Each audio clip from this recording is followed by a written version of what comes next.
is good. For what you went through. Yes. Okay, ready? Okay, you guys, we're gonna start. So I would like to welcome everyone to the meeting in this Board of Education. Today is May 23rd, 2023. We are meeting at the district office located at 9361 South, 300 East in Sandy, Utah. The first item on our study session is Latinos in Action, and that will be presented by Wendy Dow, Director of Federal and State Programs. Well, good evening. I'm very excited to be here, and mostly just because I get to introduce all those great students that are they wanted to share with you what Latinos in Action is really all about. And they just had their banquet, and we just wanted to do a huge shout out to all of the good work that they do. So I'm gonna let them introduce themselves and take it away from there. Forward, please. Hey, good evening. Hope you're all doing well.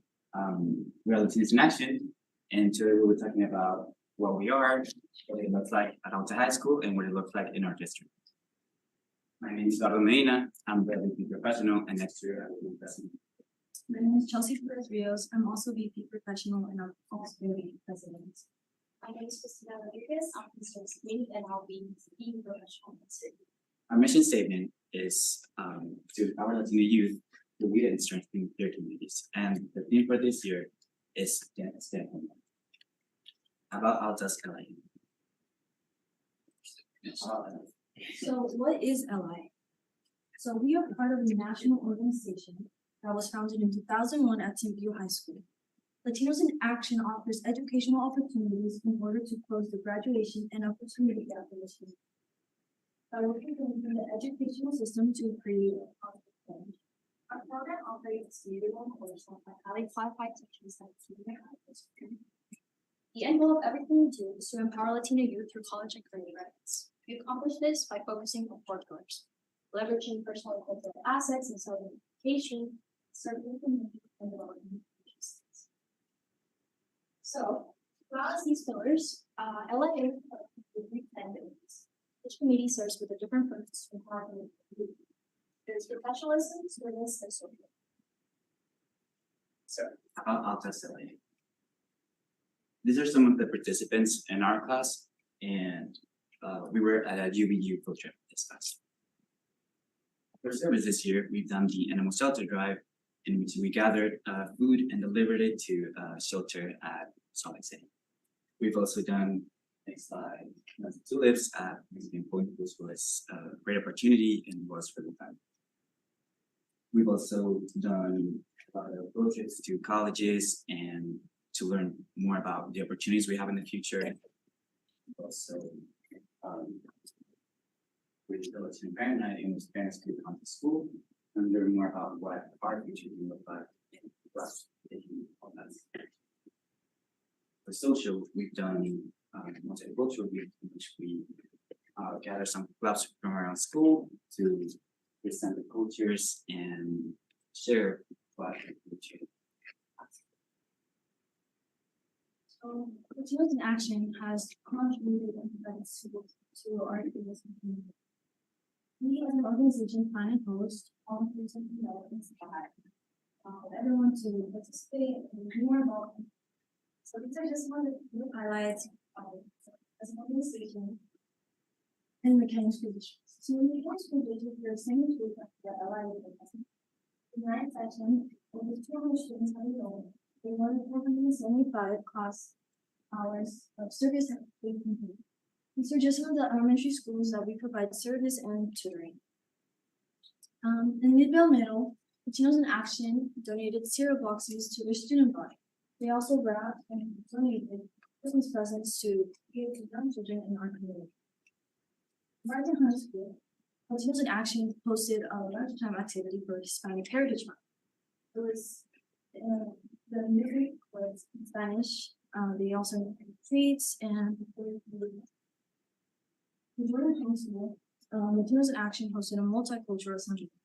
It was open to all the student body, for everyone to participate and be more involved. Grand Canyon, LA, Grand Quaker. They correctly sorted and labeled non-perishable food items to the Ukraine humanitarian crisis. As you can see, this is just some of the few accomplishments the nation has done.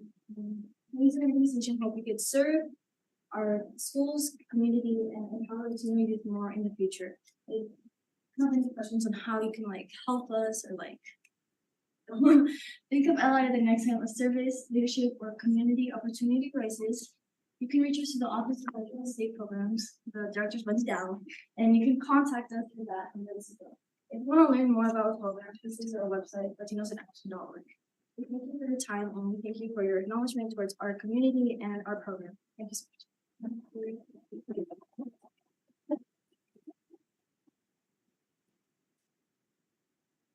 Any questions for these awesome young people? Or do you have any questions or comments? Mrs. Tingy?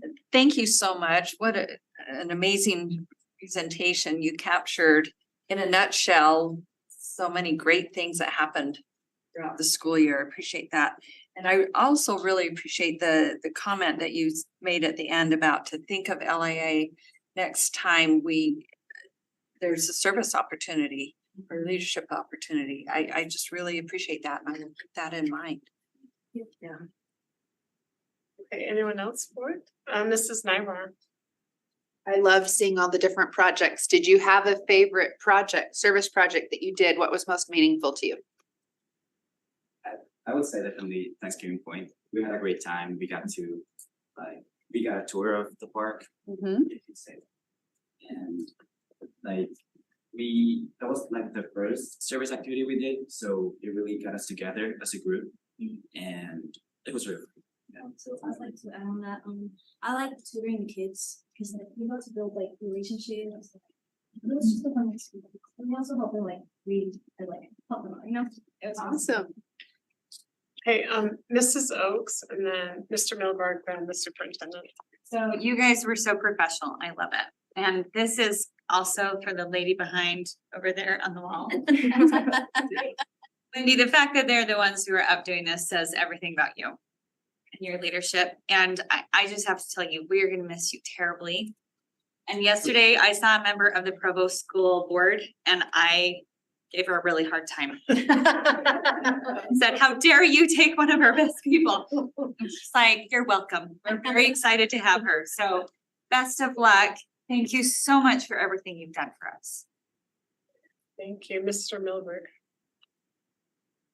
I'll start by telling you, I thought it was a great honor for me personally to be asked to speak at your banquet this year.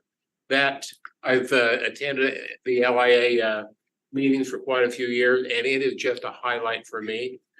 But tell me, you have groups in all of our high schools, some of our middle schools. How often does this whole group get together, and what happens at the local school level? Well, so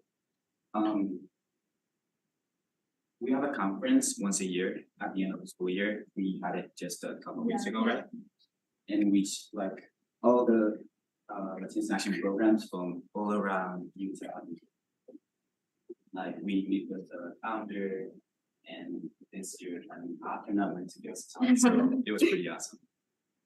I'm just gonna add in on there, hoping for next year to be able to have a jumpstart training to our tutoring program and combine all of the students together on that training. So I would just think the more they come together, the stronger the group is. yeah, we've been pushing for that this year. We've been working on it. Well, and one of the things that I just want to give a shout out to these young people is they were the ones that wanted you guys to be aware of all of the things that they did. So they were like, can we present to the board and tell them all about the good stuff that we're doing? I'm like, well, yeah, absolutely, we can make that happen. So thanks to the advisors and to you guys for taking the initiative to do that. So I think this is great. Okay, Superintendent Robin.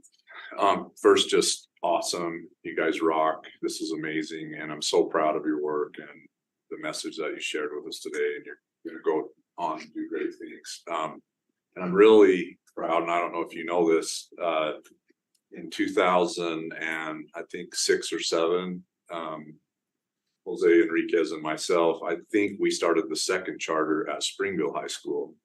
which is right next door to Timpview. So my relationship to Latinos in Action goes back, you know, that many years. And I'm so proud of the program and how it's flourished. And I still remember long meetings with him. So when you see him, say, hey, Rick says hi. We're really tight. We're good friends. But I'm so proud of, you know, what the program has meant to so many. And you guys are just continuing that legacy. So thank you for all that you're doing. And we wish you the very best. You're amazing. So thank you. Okay, Mr. Edel. Yeah, so on the other end of the spectrum, I heard about you guys for the first time the other week, and so I Googled it. So I'm actually really excited that you're here and presented for us. I really appreciate it, so that I could learn about you. And you guys are really top-notch professionals, so I appreciate your fantastic presentation and for taking your time to come educate us about your fantastic program. So thank you so much. Mrs. Pedersen. I just have a quick question. You guys are phenomenal. I have been blown away, come to your banquet and your anyway, your activities, they've been phenomenal, and I love being there, and I feel like I'm so much at home. What do you do to encourage other Latinos to join your group in each of the schools? Is there a recruitment process? I'm just wondering how do we involve more? For me, even though I've lived here for longer than people who have joined LA before me, I had some of my friends that started making friends that were Latino. I started like getting to know them because a lot of them didn't know that I was Latina, and they just started reaching out to me. I think that's a very important part of our culture, that we could like reach out and try to like spread the culture, spread the word, sure, give us more opportunities. For me personally, started reaching out to me, and the Latino community in Alta just started like growing a lot, which just spread the word a lot for me. And once I learned about it and I joined it, I learned so many things that I hadn't learned my past 2 years of high school. I'm a junior now, so I think just that part of our culture that is like trying to like spread the word and everything's just like really put us together. There's been a lot of people that have tried to join LA now. It's just grown so much. So I think people are understanding what it is and they see you. My first experience was listening to at Jordan High, one of your members speak at graduation. I don't know who it was at Jordan. It was your last year. Probably. But it was phenomenal. And I thought, who are those? Who are those folks? That was just really amazing. And it's growing from that. And I'm just so impressed that that is what we're doing. We're becoming more and more inclusive, and that we're making a statement to the community that we have things to add to this community. We are part of you. And I love what you're doing. So congratulations for everything you've done so far. And you're going to keep at this trajectory. I can tell it's just going to keep growing. So thank you so much. Okay, Mrs. Oakes has. I just have one follow-up question. So I'm curious, I know we've had a lot of refugees come here from Venezuela and some other countries. I'm curious what Latinos in Action does to help support some of those. Has there been any sort of outreach with those kids? Are you given lists of students that are coming in that could use some of that? So our class, I know that Ms. Gonzalez has helped us a lot with that. When at the beginning of the year, a lot of us didn't speak English. She really like embraced us. She started speaking English to us, and a lot of people didn't like that at first, but they eventually got used to it. I know that a lot of my friends have learned English a lot more. I think I've gotten better at it. Honestly, we just that same thing that we strengthen our culture like all together. We just kind of come together and spread the word. We kind of all know each other because it's like a smaller community. We kind of all know each other, and I know I've helped a lot of. We help each other mutually. I feel like just kind of do well in our classes, learn English and everything, and we keep in mind those people that are new here, and we kind of try to keep a balance between people who were born here but also are part of that culture, and people who are refugees or like immigrated here. So Me personally, I've been here in the United States for only a year and a half. Wow. And well, Latinos in Action has helped me a lot to learn English. Wow. I could understand pretty well English at the beginning of the year, and I could speak it pretty well. Like my fluency has been so much better since I joined, because it's a safe place for students to learn and grow together. Amazing.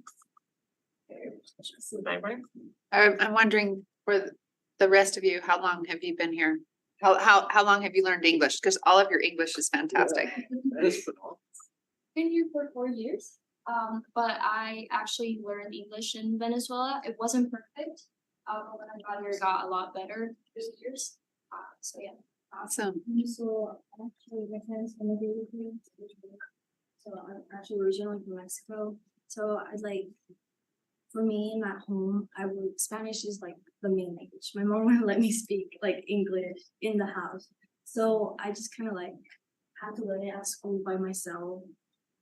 Kind of help out my mom because like she couldn't speak English and she still does it. So I still like translate, you know. Like I have that Amazing. It's amazing. Amazing. Okay, well, I will just wrap this up. Thank you so much for all of you being here. We really appreciate it. I know I've been on the board 8 years, so we've never had a Latinos in Action presentation. So I really appreciate like your initiative, and I think you guys are awesome, and I'm sure you're gonna do great things. And I would just personally, I don't know how the rest of the board feels, but I would love it if we could spread it to our, so all of our middle schools have it. I don't know what that takes, but. I'll figure it out. Investigating. Okay. Better hurry. I'm sure it would be a benefit to every single one. They of our all have middle Latino schools. students too. Yeah, they are. Anyway, okay, so our other two items in study, we are gonna move to business meeting, and I will declare this meeting over. Let's take a 5-minute break if we can. Thank you, everyone. Thank you for this. Appreciate it. Thank you. Obviously are helping a lot.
To welcome everyone to the meeting, the business meeting of the Canyons Board of Education.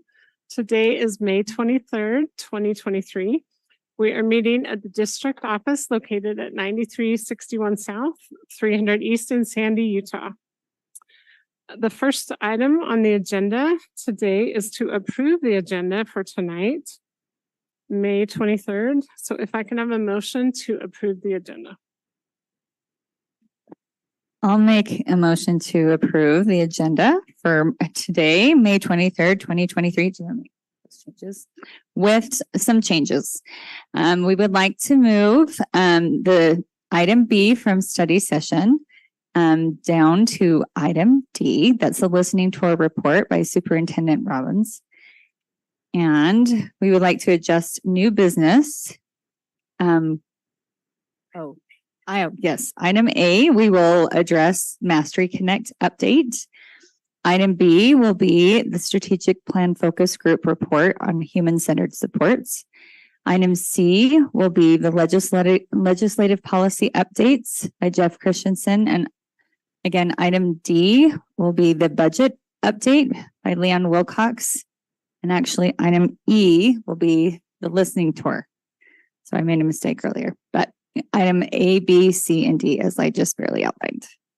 Okay, thank you. We have a motion. Do we have a second? I'll second. Okay, we have a motion and a second. Is there any discussion to that motion? Okay, seeing none, I will call for a vote. All those in favor of approving the agenda as stated by Mrs. Oakes, please say aye. Aye. Any opposed to that motion?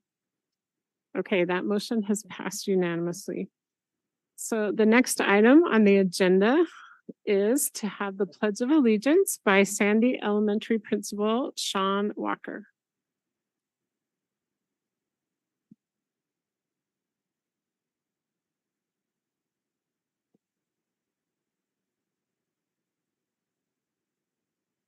Please stand.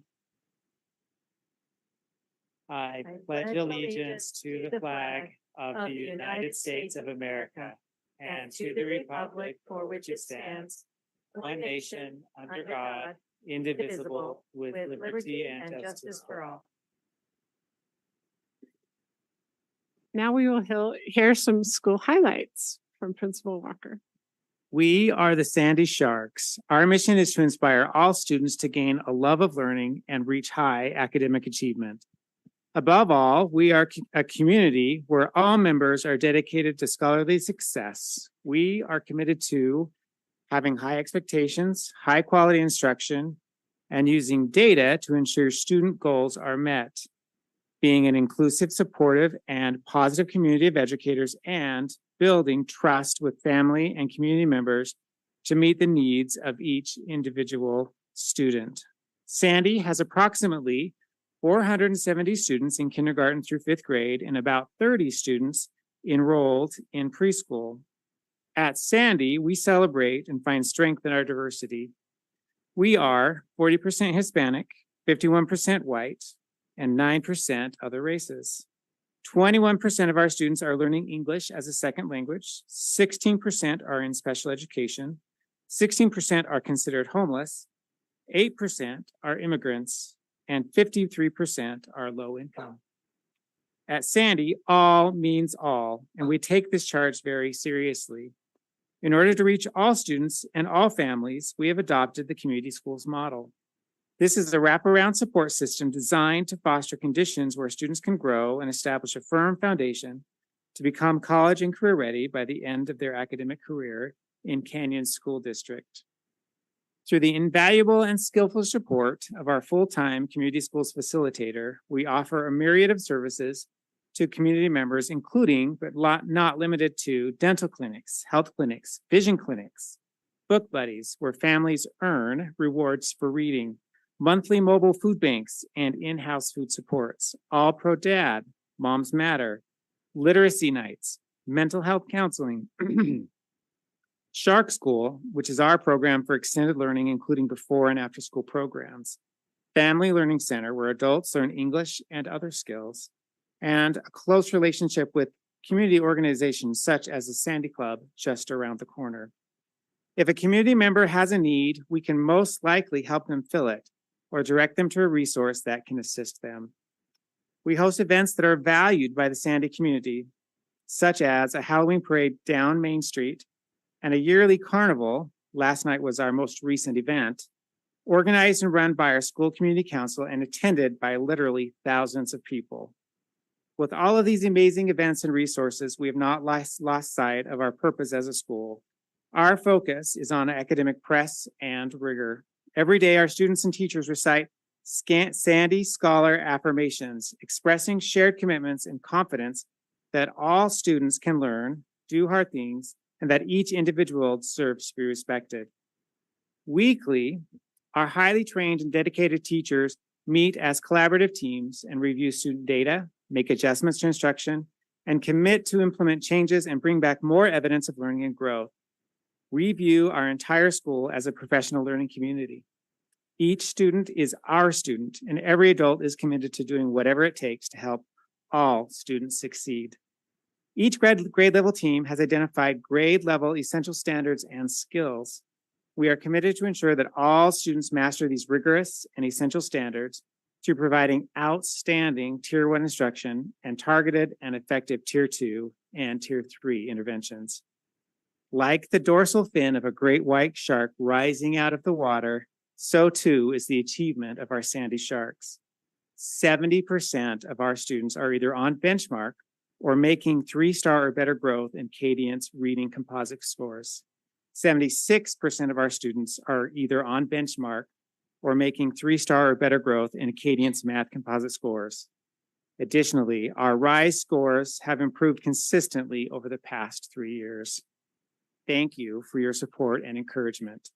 As we say every day to end our Sandy Scholar affirmations, I am proud to be a Sandy Scholar.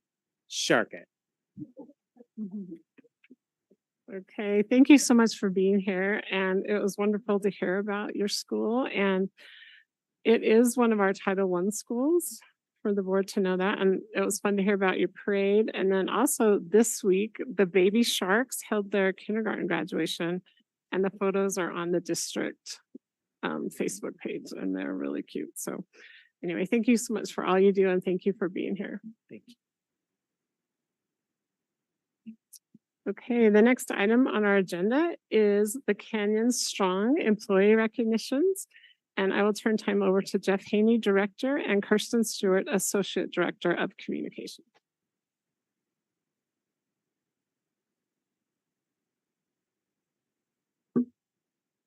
Thank you, President Schill, for this time that the board grants us to recognize the achievements of students, faculty, and staff in the Canyon School District. It is the final recognitions for the school year. It just seems like yesterday that we were rolling out the red carpet for our students for the first day of school. And what a year it has been. We have honored many people, and that's a tradition in the Canyon School District, and we'll continue to recognize those who have gone above and beyond to make us Canyons strong.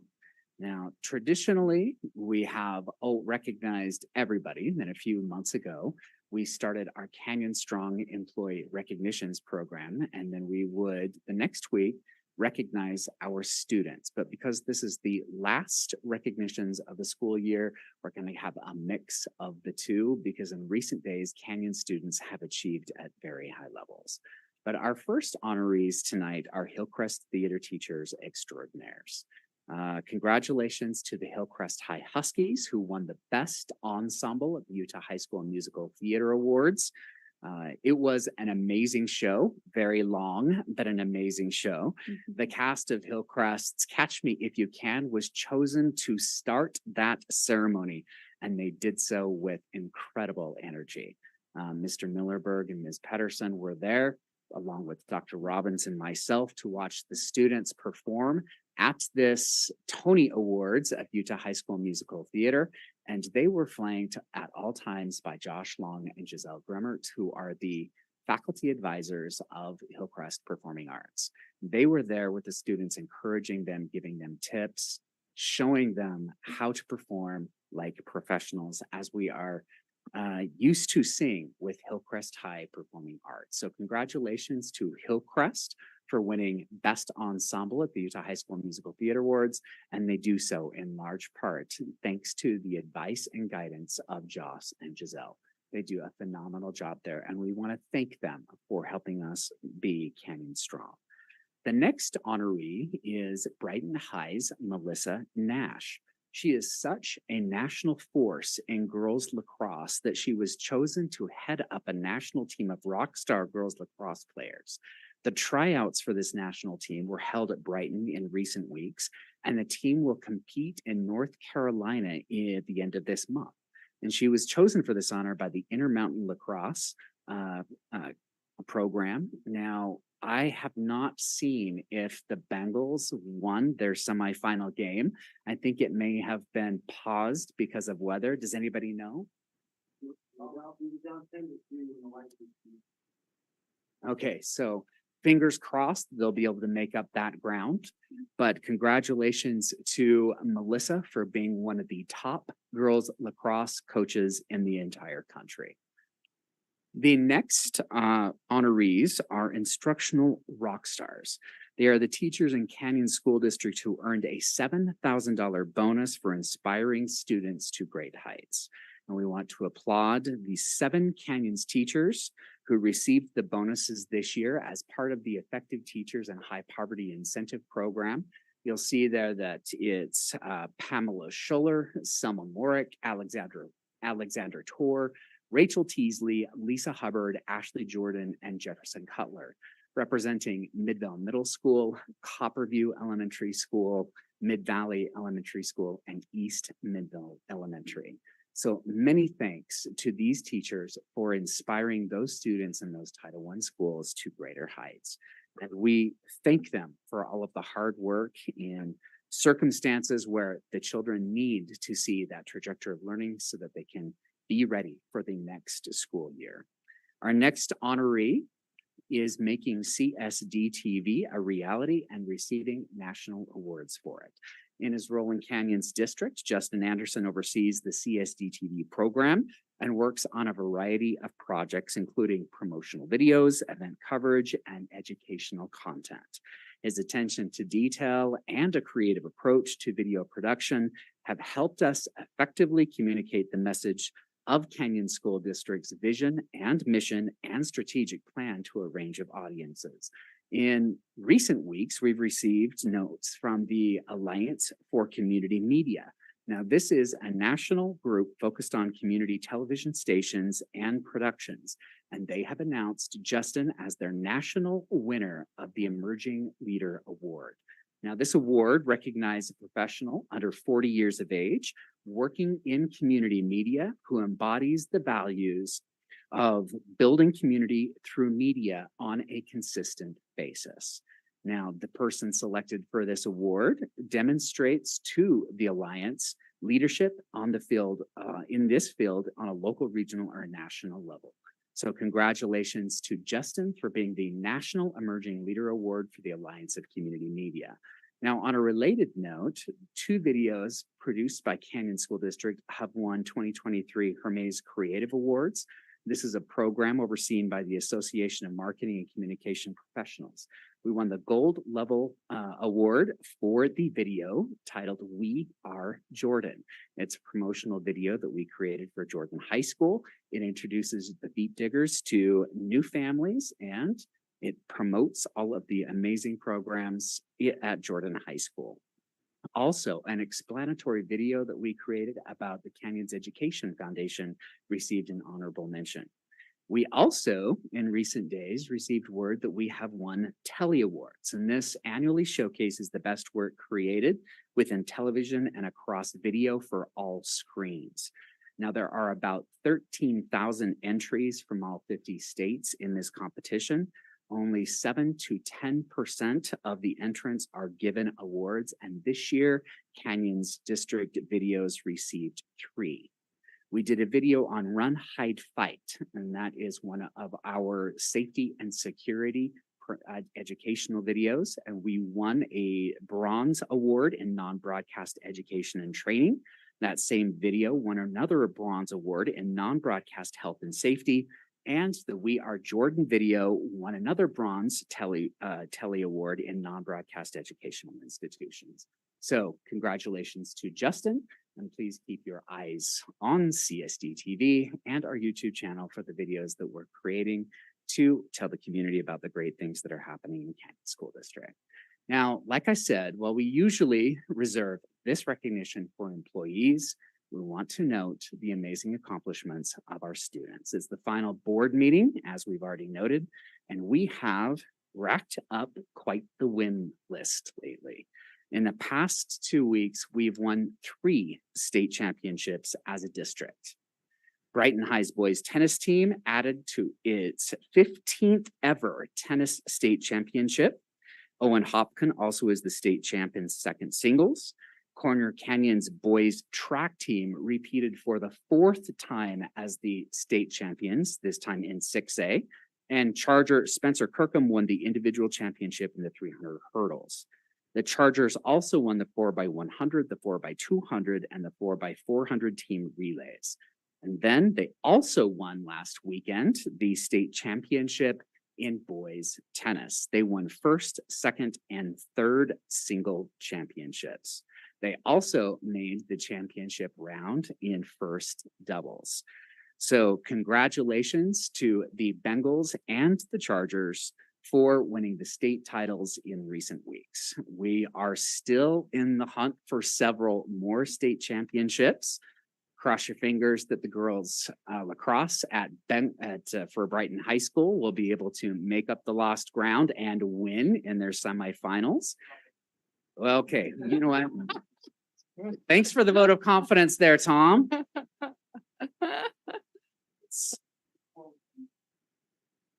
They'll have to make up a heck of a lot of ground. But the Chargers boys team is gunning for another state title in boys lacrosse. And this Thursday on graduation day, the Hawks at Alta High School are in the boys soccer finals for 5A. So much luck to all of our student athletes who are still pursuing those state championship titles. Also, the class of 2023, that's why we're here, college and career readiness. On tomorrow night, Diamond Ridge High School will hold its commencement exercises. And then on Thursday, we'll have the rest out at Brighton, Corner Canyon, Jordan, and Hillcrest holding their commencement exercise. About 2,500 students have earned diplomas this year from the Canyon School District. They'll cross those commencement stage to receive those diplomas. They'll join tens of thousands of accomplished Canyons District alumni whose path has taken them to amazing destinations. This year, among the ranks of our graduates are U.S. Presidential Scholars, National Merit Scholars, state champions in basketball, cheer, tennis, drama, wrestling, swimming, and track and field, and hopefully others to come. Some are bound for top-tier universities, from Duke to Dartmouth to Purdue and MIT. Last night was the year-end banquet for our IB graduates at Hillcrest. More than $6 million scholarship offers alone for the Hillcrest IB graduates. They're headed to top-tier institutions across the country. Each one of our students, regardless of if they're high performers or students who made it across the finish line in time to claim themselves a spot in the class of 2023, they have a unique story to tell. We are very proud of every single one of them, and we're proud of all of the hard work that they put in to be a member of the class of 2023. The last person we would like to recognize is somebody who will be approved as the next director of federal and state programs. In the consent agenda, there will be some administrative appointments. The superintendent and the board are proud to announce that Paula Logan, principal of Butler Middle School, will succeed Wendy Dow as Canyons District's next director of federal and state programs. Now, Dr. Robbins and Dr. Robinson were proud to offer this position to Paula, who has previously worked at Hillcrest and Midvale Middle Schools. And she also is a former Utah Middle School Principal of the Year. and the Apex Award winner for School Administrator of the Year. Paula?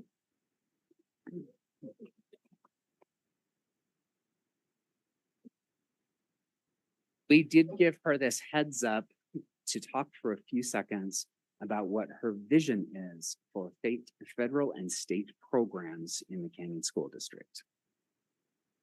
Well, I'll be very brief.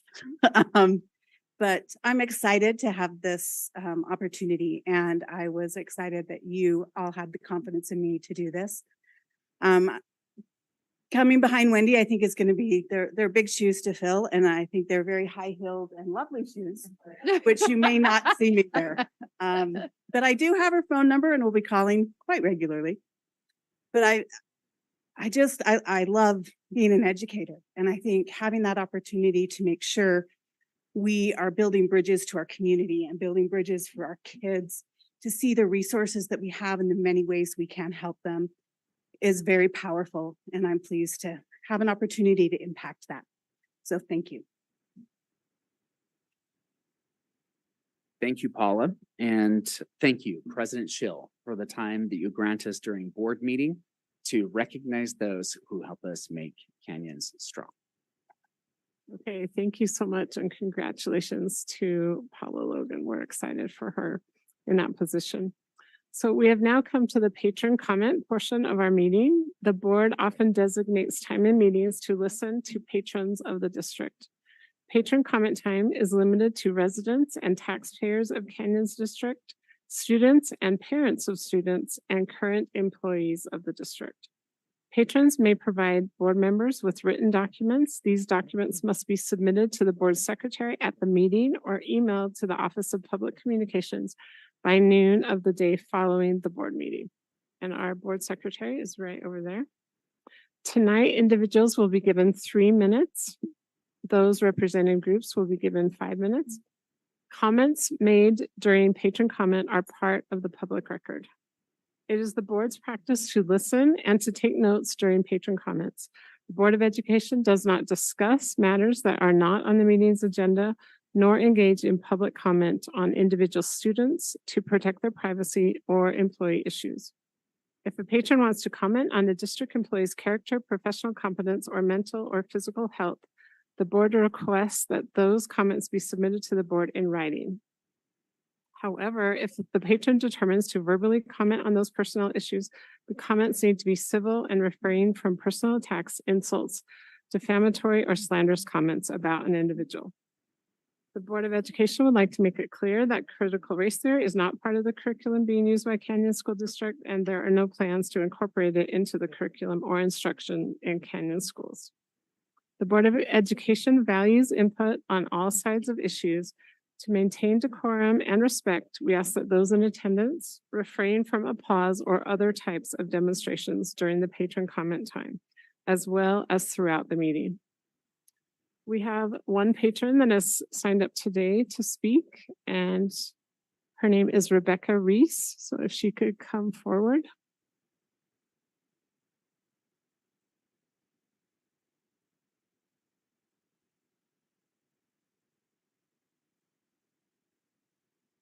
Hi, my name is Rebecca Reese, and I appreciate the time I'm able to speak today. I grew up in Sandy. I attended Mid Valley Elementary, Union Middle School, and I graduated from Hillcrest High. My husband and I chose to raise our family here to stay close to family, and because we felt that this is a safe place to raise our children. Last school year, when my daughter was an 8th grader, a couple of boys walked by her, boys that she didn't know. One of the boys came over and asked for her telephone number. She politely declined. He then said, "I will rape you," and walked off. I picked my daughter up a few minutes after this happened from school and could tell something was wrong. She was nervous to even say the word rape. As she told me what happened, I consoled her, dropped her off at home, then drove back to the school. I was able to talk to the vice principal, and he acknowledged that the behavior was not acceptable. He asked me if my daughter would be able to identify the boy or the group of boys. The next day at school, my daughter was able to meet with the vice principal and was able to bring up he was able to bring up surveillance footage of the interaction. And they were able to identify the boy that had made the comment. I was told that he was brought in and that he told them that he had said that he had made that comment to her and that he apologized. Not to my daughter, but he apologized in front of the vice principal. From there, I followed up to see if there had been any disciplinary action that had taken place and was told that they could not discuss if there was or what might have been. We didn't pursue anything because my daughter was worried about any possible retaliation. As I recall this story, those mama bear feelings come back all over again. I asked you to consider the following. How would you feel if your son or daughter had had that interaction? Would you be okay with the response of the boy who said he was going to rape your daughter may or may not have been disciplined? How would you feel if your wife came home from work stating that a coworker had made the same comment to her? Would you just say to her, well, just let me know if it happens again? The word rape implies a threat. The definition is a type of sexual assault carried out against a person without their consent. There is no other definition to this word. This was a threat made to my daughter. I am here to make sure that there are changes being made. I don't want my daughter to ever be hearing that comment again anywhere in life. These comments and actions have to have harsher consequences. Those who make these comments need to know that it is not okay. They need to have consequences to their needs. They need to know that there are consequences to these actions. My name is Rebecca Reese. I will be here every chance I get to speak out against this. I will bring people with me who have similar stories to share and hope that we have a chance to make some changes. I will not be bullied. Thank you for your time. Thank you. Okay, we have now come to the consent agenda, and I will now ask for a motion. I will make that motion. I move that we approve the consent agenda items. Item 7A, approval of minutes from the May 29th, 2023 board meeting. Item 7B, approval of hire and termination reports. Item 7D, approval of student overnight travel. Item 7E, approval of April financial reports. Item 7F, approval of administrative appointments. Item 7G, approval of TSSP amendment for Oak Hollow Elementary School. And also move that we pull item 7C, approval of purchasing bids for discussion and action later on in the meeting. Okay, thank you, Mrs. Tingy. So we have a motion. Do we have a second? I'll second that. Okay, we have a motion and a second. Is there any discussion to that motion? Okay, seeing none, I will call for a vote. All in favor of the consent agenda as outlined, please say aye. Aye. Any opposed? Okay, that motion passes unanimously. Now we will go on to item A, which will be Mastery Connect, presented by Dr. Amber Roderick Landward, Director of Instructional Support Service. Good evening, board, and thank you for the opportunity to come back and talk about Mastery Connect and hopefully give you a more in-depth preview of what we started to discuss at the last board meeting. So before I turn the time over to Scott Lambert, who I've invited to join me today, he is the lead for our assessment project, which includes this proposal. I wanted to just remind folks that this is a proposal for the secondary schools, and it is an assessment platform that we wrote an RFP for just over a year ago, and Mastery Connect was awarded that RFP based on some of the criteria that you see here. So Mastery Connect, as I mentioned during the last board meeting, is a competency-based assessment platform. It is not a grade book, nor will it be used as a grade book. The platform really focuses on developing formative assessments for individual teachers to be able to use, for teams of teachers to develop common assessments, and for districts, should they choose to develop benchmark assessments for courses to be able to administer those assessments district-wide to look at that as a progress indicator as well. One of the reasons Mastery Connect was awarded this bid is in their proposal, they highlighted the many features around being able to access real-time data to inform instruction.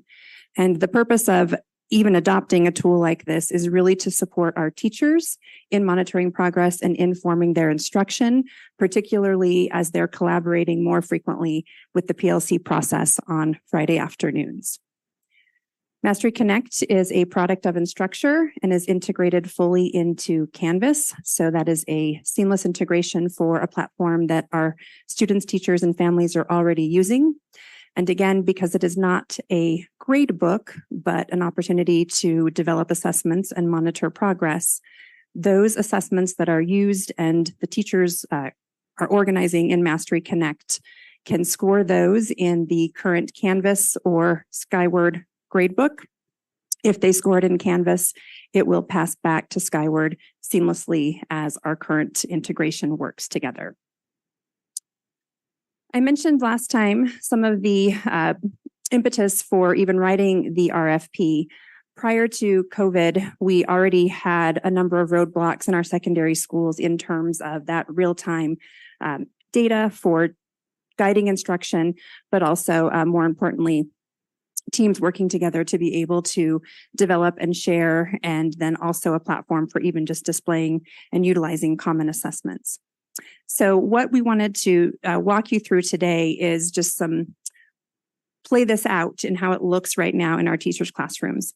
So right now, our teachers are expected to teach to their core standards, which we have, whether you are teaching a core class or an elective course.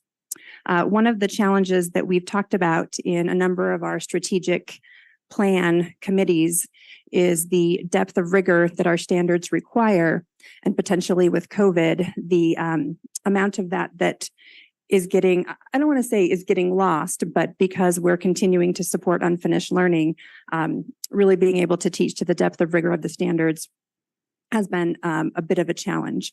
So having a tool that allows us to really focus on the standards first, to be able to identify what students need to know and be able to do, is something that we have continued to support. So I want to show you an example of how one teacher has been trying to really focus on their standards and organize student progress for those standards.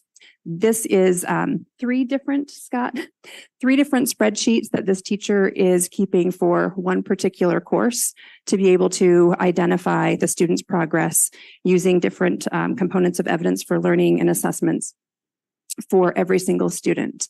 The teacher is doing all of this by hand to be able to identify, again, at a glance, how the students are doing. So this takes an inordinate amount of time, many hours outside of contract time, for the teacher to be able to do this on his or her own. We've talked a lot this year about our implementation of the PLC process and the benefits. You heard from a number of our schools during the last board meeting and the impact that that's already having on both our teachers and our students. The PLC process is really centered around these 4 inquiry questions. What do we want students to know and be able to do, and how will we know if they've learned that? This requires that our teachers know our standards well enough to be able to prioritize, and then they need to be able to identify how they can assess that student's knowledge. So Scott is going to actually give you a live demo of Mastery Connect with these 4 questions in mind, so that you can see a little bit more detail than what I was able to provide during the last session with just screenshots. So Scott, I'm going to turn the time over to you, and he's going to run the demo from over there with Julie's computer, and he will take it from here. All right, I'm on. Sweet.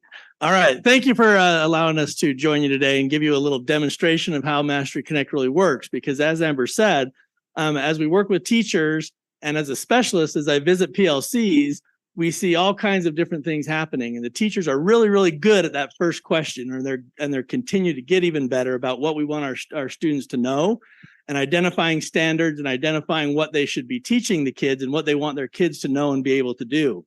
What we find is that as they look at that second question is, how do we know when they know it? They've come up with all kinds of different workarounds to try to make sure they know what their students know. Some of them have their own handwritten standard trackers. Some of them have spreadsheets. Some of them have all different various types of things that they are trying to use to really know what their students know. Well, Mastery Connect really does a great job, and that's why we are so excited about the possibility of using it, is to help students or help teachers know what their students know. So it does integrate seamlessly with Canvas, and so as teachers use it on the teacher end, there'll be a little Mastery Connect tab on the left-hand side of Canvas that they will just simply click in. When they click in, it will take them to this home page, and across the top, you'll see they have all different tabs, of course, and trackers are really where they will live. Trackers are standard trackers to show them what they can see from their students' work. And so if teachers teach multiple contents or multiple subjects, they'll have multiple trackers in their system, and each tracker represents a class type. So if I am a teacher that teaches world history and geography, I would have two trackers. I'd have a world history tracker and a geography tracker, and each of those would contain the 2 or 3 or 4 classes that I teach of each of those subjects. As you enter into the tracker, this is where they live. And so what we pulled up, and this is actually just a demo account, so it's really how teachers would navigate it, but it is fake names and fake data and all that kind of stuff, but you can see how it really works and how it navigates. So the first thing you'll notice is that there are each column represents a standard, and each standard would be built into a teacher's schedule. So right here, we're showing Unit 1, which has 3 columns for 3 standards. It has an end of unit or a benchmark assessment. And then the next 4 columns would be Unit 2 that they have not yet given instruction on yet. And so as we look at those first 3 columns, in real time, live as it happens, as students take an assessment, it shows where they achieve on that standard. From a teacher side of it, I create the assessment. It's very similar to, or if not exactly as, we did it in Canvas, but the only difference is as I create a question, working with my PLC or even as my individual teacher, I would need to then assign a standard that we're trying to assess to that question, which is a really great PLC process of saying, okay, is this something that we really want our kids to know? If it is, we should be assigning it a standard so we can assess that. If it's not, it's a conversation of, should we really be looking at this or even need to be going into depth on that subject? As the teachers look at this tracker, there's all kinds of information we can get from it. So I'm just going to show you some very, very quick basics and then give you a taste of what it looks like. So the first thing we can do is really look and say, okay, here's all of our standards that we're looking at. Up at the top, I can assign standards. There's a little P up here. I can assign standard or a power standard or a focus standard for each unit. So let's say I have a unit, some subjects have 9 standards, but we're only going to assign 3 of those power standards. We can look at those and assign those within the system. There's a little number by each tab that shows you how many assessments I have given to show mastery of that one standard. So in this one, there's several. I have to switch back and forth with my glasses to see exactly, but that's what happens. And so that I can see I've given multiple assessments to show the standard mastery of that. And it represents what the students have done most recently. There's different ways you can display that data, but in this case, it's most recently. If I want to look a little deeper into that, I click on the standard and it gives me the scores over here on the left. It gives me what they've mastered. Now imagine if you're teaching a lot of our classes in secondary that have 30, 35, 36 students, and I have to sort through that. And I've just given this assessment on, say, a Tuesday, and I want to know where they're at. Well, doing it by hand and sorting through all that data can be very cumbersome. It's not very smooth. I can look at item analysis currently in Canvas really well, but it doesn't give me this kind of data. Well, if I was to try to plan a reteaching experiment or a experience or something where I wanted to extend the learning, I can simply click on this. I can sort by mastery, and all of a sudden it shows me very quickly and easily the students where I need to be concerned with or to look at, or the students that I need to maybe plan an extension activity in my next step. So it's very, very quick, very, very responsive, instantly without me as a teacher putting in extra spreadsheets or putting in extra data. We'll go back to the default here. The next step is to say, okay, as a PLC, I really want to know where I am at with my students as far as item analysis or item mastery. So I can hover over each quiz or each assessment. I can look at reports, and it gives me kind of an item analysis. So in this case, I say, well, look, I am doing pretty well on many of these. Question 4, we're not displaying the whole thing there, but question 4, I might be struggling.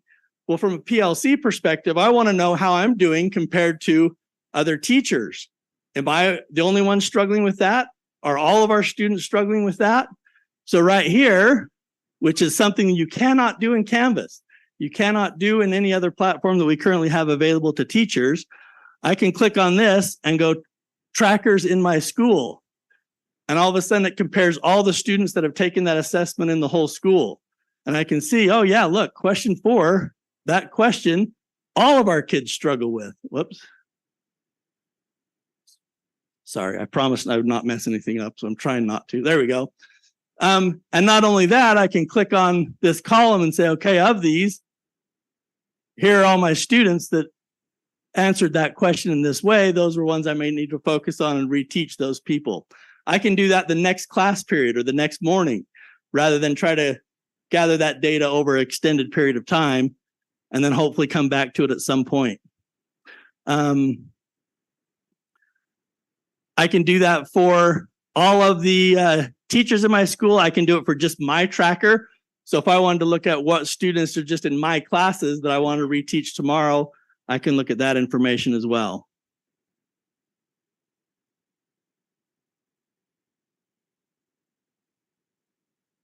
I can also look at tracker comparisons, and I can even go in here and look at teacher comparisons. So let's say we give this assessment the next day, the next PLC. I'm Mr. Lambert, Scott Lambert. So I was the one that compiled this fake data. So I, of course, gave myself looking good there. So my students did really, really well. But some of the other teachers across our PLC had sections that didn't do so well. So we can leverage the overall excellence in our PLC much quicker and much more accurately by comparing how we're working together so that all students can reach those same levels. There's a whole bunch of other little nifty tools and little data tools. We can compare data over time. So let's say we have 6 formative assessments that are assessing the same standard. One thing that we cannot do in Canvas is look at how they're doing on that one single assessment or that one single standard over time. With Mastery Connect, we can go back and click on that standard or click on that student, and we can say, look, this student is yellow in this standard, green in this standard. If we wanted to expand that, we could expand it, and down in this box, it would show us all the assessments that we've given for just that one standard. So we could kind of see if it's a trend. Is it just something that happened in this one assessment? Is it something they're gradually getting better at? Is it something that they continually need some help with? Or if they're maybe all green, I might need to find a way with my PLC to create some little more extension activities or things to extend them beyond where they're at. So I know that was short, I know that was brief, but hopefully it gives you a kind of an interactive look at some of the advantages that Mastery Connect will provide our PLCs in order for them to be more responsive to students in real time rather than after the fact. Amber, anything else? No, that was great. Thank you, Scott. So just a reminder, we would propose that this is an opt-in initiative. And so once we are hopefully able to move forward with the purchase of the Mastery Connect licenses, We would begin offering professional learning for those teachers who are interested in moving forward as our early adopters, and then support them through the process and continue to hopefully get more teachers involved. We would really be working with principals, as they would be the ones really organizing the implementation plan for their school. But we really want to focus initially on an opt-in model so that teachers can choose what's on their plate and if they're ready to move forward with a tool like this. So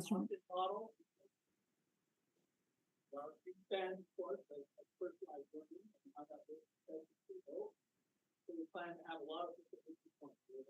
Person cohort, wherever teachers are at, we're just trying to keep them where they're at. So, from our experiences, we're talking to other people that use it, other people, other specialists in the office, that use it at their schools. It is what they see it and use it as kind of a different tool to manage and try to meet the needs really might be a bigger stuff. What questions can we answer for you? Go ahead. Thank you. Board, do we have questions? Mrs. Pedersen and Mrs. Teeny. And then I liked Mastery Connect. I just didn't like it as a grade, as a report card. So I'm not against it. I think it's really good. But I wanted to know, as you're rolling this out, I think we talked at one time in the past about having the tests be created and shared within the district so that everyone's not creating their own assessments. I know the team could sit together and work on that, but then it would be more uniform. Is that something that we're planning on doing? Because I know that's the part that takes the time in the beginning, is having, here's your unit, here's the module. This is the test that we're going to use, tests we're going to use to score that. Is it teacher created right now? there Just are, teacher. do you want to answer that or Sure, I can answer that. go ahead? Really, there's goals. There's how can actually that. If we want to do like a different benchmark, that would be something that's created and pushed out. Because that tool that we created as a teacher and put it to their coaches. And so if you're looking at a district-wide assessment or something that needs to be used throughout the whole district, then that wouldn't be created by specialists or by teacher teams like we've done in the past with our district like that. And then it can just be quickly added straight to the course. Like right now, if we do district assessment, we have to create them in tandem and the teachers have to download them and it's a little funky. With Mastery Connect, we can create it once and then we can just automatically add it. The other part of Mastery Connect is we can get in depth with as a map, so they call it a map to a course. We can add it straight into the map and then just automatically put to every teacher to do that.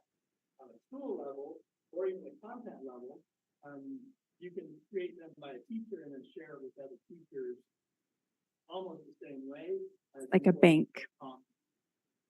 That sounds really good. That does answer my question. So, but originally, just to get into it, they're going to use their own data. And then the plan is to share, expand that. Yeah. Or they could do that right now. Currently, Right. they import their, so Canvas has Canvas classic quizzes and new quizzes. Mhm. And right now, you can import the classic quizzes straight into Mastery Connect. So Oh, teachers okay. want to use it. If they want to say, hey, I have all these quizzes selected, or I've created these over the They years. can use those. They can just import them straight in and it'll work. We're continually updating that, and that is one thing that you said is super important, is that those new quizzes that some teachers have adopted in Canvas, that those are able to, and the plan is to do that. Because, Okay. technology companies to take that functionality, it's not always instant. What? Can't imagine that. But yeah. Yeah, okay. Use their own, import that word. Combination thereof.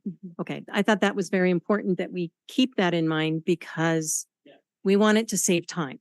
Correct. It's going to inform instruction, but we also don't, like you said, you want to be able to know the next day. But the original time I know is entering in that information and setting what's, the different grading levels. This is going to be a 4, this is a 3, this is a 2. The one caveat to that is as they import an existing quiz Yeah. into Mastery Connect, they would simply just have to go through and click on which standard the questions match so that Nice. they can do that. But that's just clicking through the quiz. It's Good. nothing. Okay, creative. well, that answers my question and I like that that's part of this program. Yeah. And also, Karen, just to add one more thing, because again, we're focusing on assessment for learning and not looking at assessments as an event. We're hoping that a lot of the assessments that would need to be created aren't really big, massive assessments, that it would be a very, exactly. I'm not speaking in my microphone, but I agree. It needs to be more authentic because we're not using this is to inform instruction as we're going along. So it needs to be quick. And I just wanted to know if how that was going to work. So thank you so much. I like it. Thank you for this additional information and for the demonstration. That was really helpful. So I just want to, I'm not sure if, I guess this is kind of a question, but to make sure I understand correctly, that when you're determining a power standard, I feel like we've done that at the district level, correct? Correct. Instead of at, okay, in at least some of the core ones, and then so PLCs could, I mean, that's kind of already a starting place for them, and then they put it in there. And then as far as the idea of having an assessment in this platform, and I know it's not a grade book, but then do they use that then they translate it to the grade book? So Excellent question. I appreciate that question. I probably left that out. So what happens is if I'm a teacher, I go into Mastery Connect, I create my assessment. Once I create my assessment and click save, it automatically loads into Canvas in my assessments or my quiz column. And all I have to do is click publish, and it publishes it straight to the student. On the student end, they don't see any difference whether it was created in Mastery Connect or in Canvas. They get a quiz assigned to them. They take the quiz. So on the student end, it really doesn't look any different. It's just on the back end, what the teacher sees and what they can do with that data is the difference. And then that passes to the Skyward grade to book. Skyward, which is what parents then would see. Correct. Okay. So, and then my other question / thought is in the presentation, you mentioned that it helps in developing competency-based assessments and stuff. And I know in our strategic plan, one of the strategic initiatives is that CSD will develop an engaging and competency-based K-12 model. So I guess I'm just trying to, I think this helps support that initiative. And I just hope that as we implement it, and I get it that it's kind of a tool that we need to kind of take a few steps that way, but we also need to take a few steps in helping to train and develop what that competency-based model is actually going to look like. And I hope those two things will kind of happen parallel to each other a little bit, because I would hate to have some habits developed with this platform that then we have to undo when we create our competency-based model. I think that that's a really important thing to keep in mind. And one of the reasons that we have so much excitement around this RFP is the implementation of our PLCs this year is one of those first steps towards that competency-based learning, because again, it really prioritizes the focus on what it is that we're focusing on in terms of our standards and instruction and how we're going to know if students learned it. And so that really is the foundation for competency, is identifying those specific skills and then how we're going to assess those skills. And so having a platform that then makes those conversations that much more meaningful, I think is the foundation and will allow us to have the right first step instead of talking about competency-based learning without PLCs and without a tool like this to be able to move forward. Yeah, and actually part of the display and how it looks spurs those questions on, because as you assess multiple standards, instead of just taking the normal scores into Skyward and averaging them or whatever else, it actually lets you look at it saying, okay, what's his most recent proficiency? If he was in the yellow 2 or 3 times, but on my final he was green and he aced it, well, shouldn't I be able to say he's proficient at that standard and move on? And so just by the way it displays and the way the functionality leads those teachers and PLCs to have that conversation about how do we look at proficiency over time based averages over time. Great. Thank you. Okay, Mrs. Nybar. Thank you. Thank you for the demonstration and for all the great work.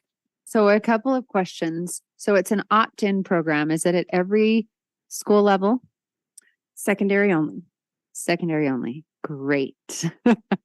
That was my primary concern. I feel I can see how useful that would be at the secondary level, middle and high, but at the elementary school level, I think with as many assessments as they have and with your smaller class size, it's pretty easy to know where your kids are at without some of this extra. And they have platforms that have assessments with their curricula. Yes. Where So it feels secondary like this doesn't is have adding that another for layer. most Yes, courses. perfect. That was Whereas my, middle school, I just got to put a plug in for some of our teachers, like in our 7th grade social studies teachers. They have the entire school, some of them are the entire grade. So when you're doing 320 kids and exactly. trying to find out where that is, this tool just Exactly. makes that so much easier. Yes. And that was actually my point was when you have so many kids and so many classes that this is really valuable. It can be a real time saver. Yeah. And it is a time saver. Whereas when you have 28 kids and you have all these other assessments and other platforms, it feels like another layer that may not be necessary. So this opt-in is part of a pilot program that then we would look to see, or would it always be opt-in? That's my other question. Or would we ever require it of our teachers? I think that we would move in that direction. I think like we talked in the last board meeting, the benefit of doing opt-in right now is again, responding to the burnout that a lot of our teachers are feeling and being sensitive to what they currently have on their plate. Also knowing that we're upgrading our Skyward gradebook system and having the opportunity to kind of get our feet wet with Mastery Connect right now while we're also learning about the new gradebook and also finalizing our action plan and district assessments for the PLC process. All of those things can kind of come in motion together, and then we can make the decision about when we would expect everybody to be using Mastery Connect over the next few years. Okay. So I guess the short answer is yes, we would see in the future that all secondary teachers would be using this for common assessments. Okay. Because we are making those other changes in our IT, I wonder about how many teachers would be interested in opting in, just because they already feel like they're going to have to be learning the new, are we thinking of any sort of incentive attached or? Because sometimes it feels like, okay, now we're changing this there's all these new changes to this, and then we're adding another layer. There may be teachers that feel like they don't have the bandwidth to do both this I'll next speak year. to the bandwidth and I'll let Amber speak to the incentives part of it. But the one thing I really, really like about this is it's really not a giant learning curve to it because it's so similar to Canvas and it integrates so neatly. Okay. It really is a pretty quick learning curve to get the basics. Like an extra feature. There's a ton of functionality to it that you might play around with it and get trained, but to do some basic formative assessments or basic common assessments and maybe, a couple unit tests with your PLC or whatever, it's really not a ton new to learn because it's built into Canvas and it functions just like Canvas. And so it's very, very quick to pick up and try out for the first time. Okay. In fact, one of our training pieces is kind of a 48-hour challenge where you pick just one assessment, stick it in Mastery Connect, look at the data the next day and see what it does to help you. And so there's, the learning curve's not giant. We do want everyone to give it a try. I'll let Amber speak to the incentive side of it or some of those pieces. Right now, we do not have an incentive structure lined up for participation. And as Scott mentioned earlier, we anticipate our bigger concern is having more people interested than maybe we have the bandwidth to support early on.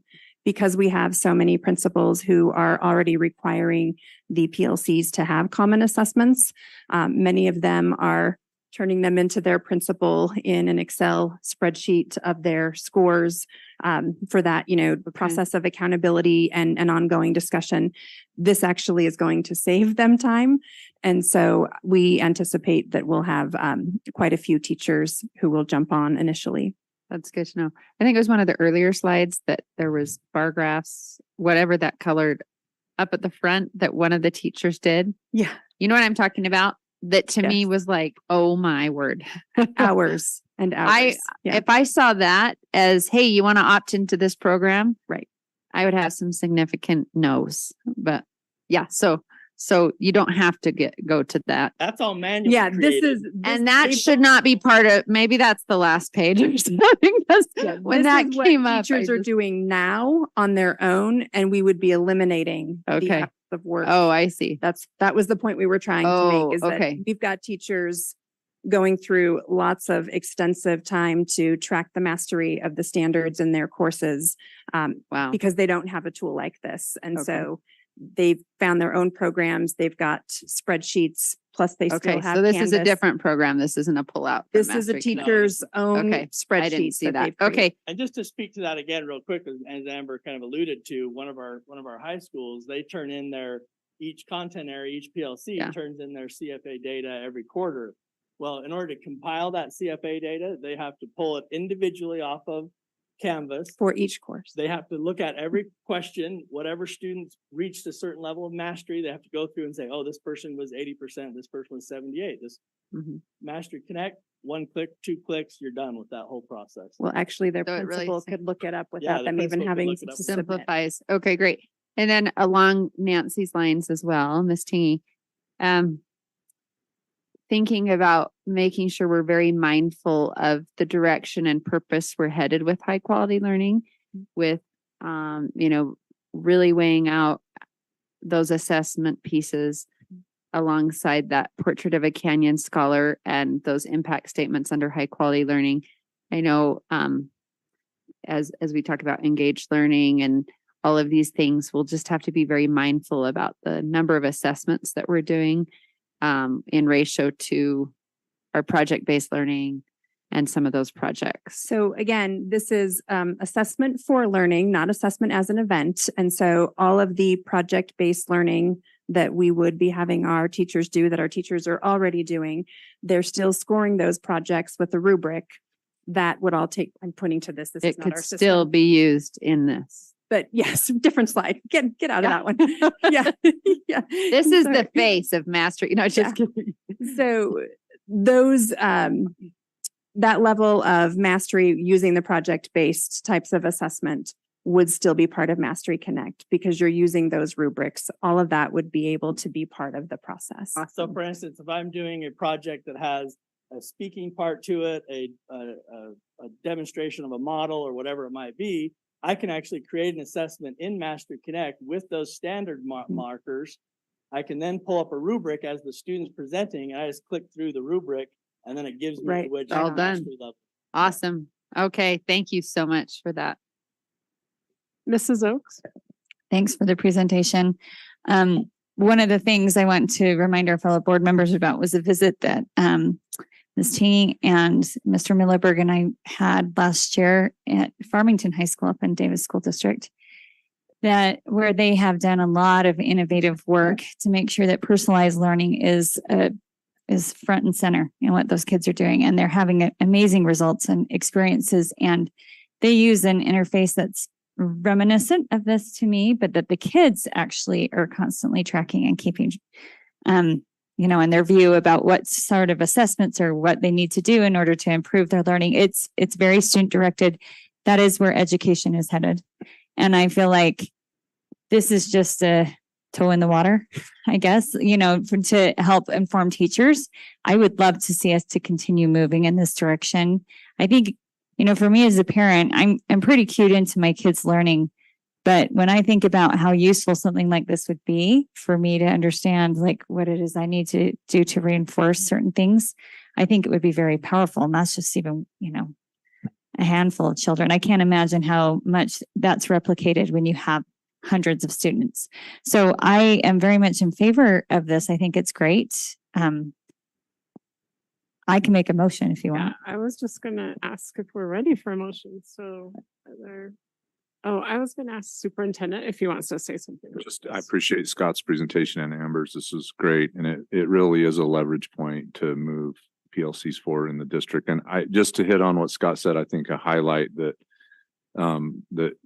to really capitalize on one is being able to track student performance in real time, right? So most recent performance on an assessment is major. Secondly is being able to compare data, right? That's the other piece. There's no way in real time to be able to make that happen by hand in a way that informs teachers in a timely manner that they can actually turn that around and inform their practice. And that's what this does. So I think this is terrific, and it will really move the district forward in our work. So thank you. Okay, thank you, Superintendent. And I will just add that I'm 100% supportive, and my fellow board members have asked really great questions, so I do not have any other questions. So are we ready for a motion? So I'd like to make a motion to approve the purchasing bids that were present on the consent agenda. And that includes Mastery Connect. So I'll second that. Okay, we have a motion and a second. Is there any discussion to that motion? Okay, seeing none, I will ask for a vote. All in favor, say aye. Aye. Any opposed? Thank you. Okay, that passes unanimously. Thank you very much, Amber and Scott, for being here.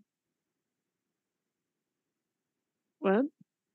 Holly, Mrs. Nybar, thank you.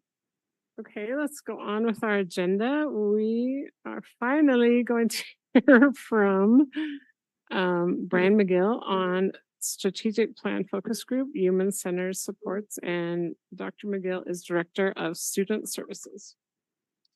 Awesome. Thank you, President Shield, Canyon School Board. I've actually brought a couple of friends alongside with me to help present on slide 6. So Kevin and Tom, if you guys could come up.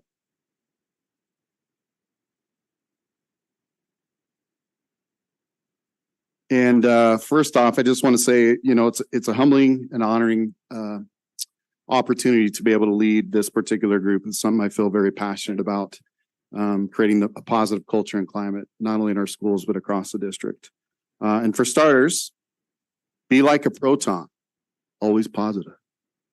It's very fitting with the presentation. Had to throw it out there.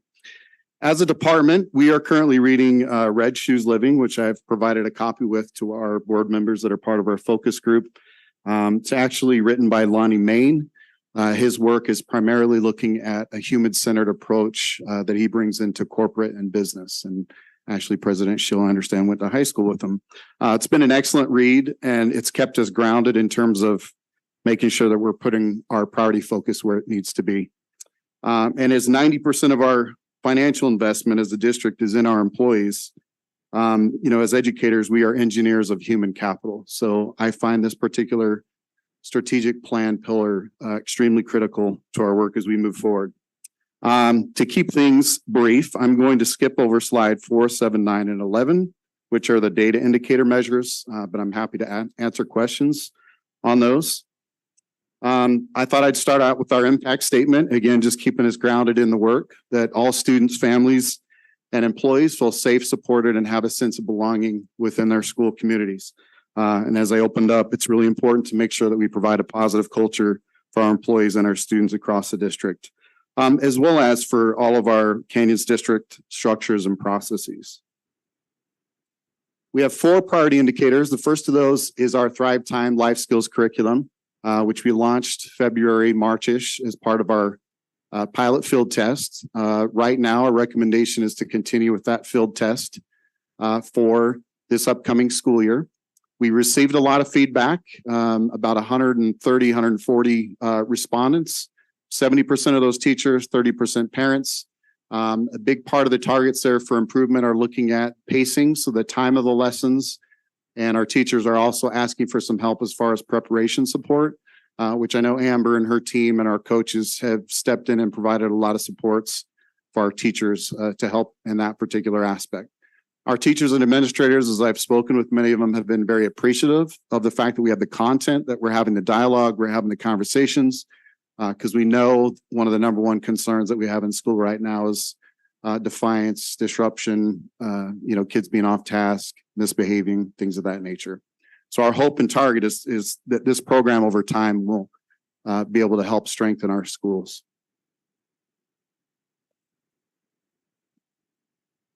Our second priority indicator is on student wellness, and I'm just going to focus on a couple of bullets here. So the second bullet down is in creating inclusive classrooms and safe schools, which Tom and Kevin are going to help me speak to on the next slide. Couple updates there. We received a new grant from the National Council on School Safety Supports. We were the only district in Utah to be a recipient of such. And the information that's going to be provided for us will help create systematized structures for mental health across the district, culturally responsive classrooms, and help our teachers with trauma-informed teaching practices as well. We've written the grants alongside Mid-Valley as well as Union and our student services team. And as part of inclusive classrooms and safe schools, like I said, the next slide, I've got Kevin and Tom here that are kind of speak to something kind of exciting that we're looking to unveil for our schools. The other bullet point I wanted to just point out is one of our critical elements to human-centered supports is to make sure that we're creating safe school environments. As we heard from our patron tonight, it's critically important to make sure that we're doing everything as intentional as possible to create safe space for our kids to be able to learn at school. And we've got a training that we're looking to potentially add for our school safety advocates, which formerly was referred to as our hall monitors, looking to build their capacity, build their skill set up with a number of different training topics that are provided by NASHRO, which is the School Resource Officer National Association.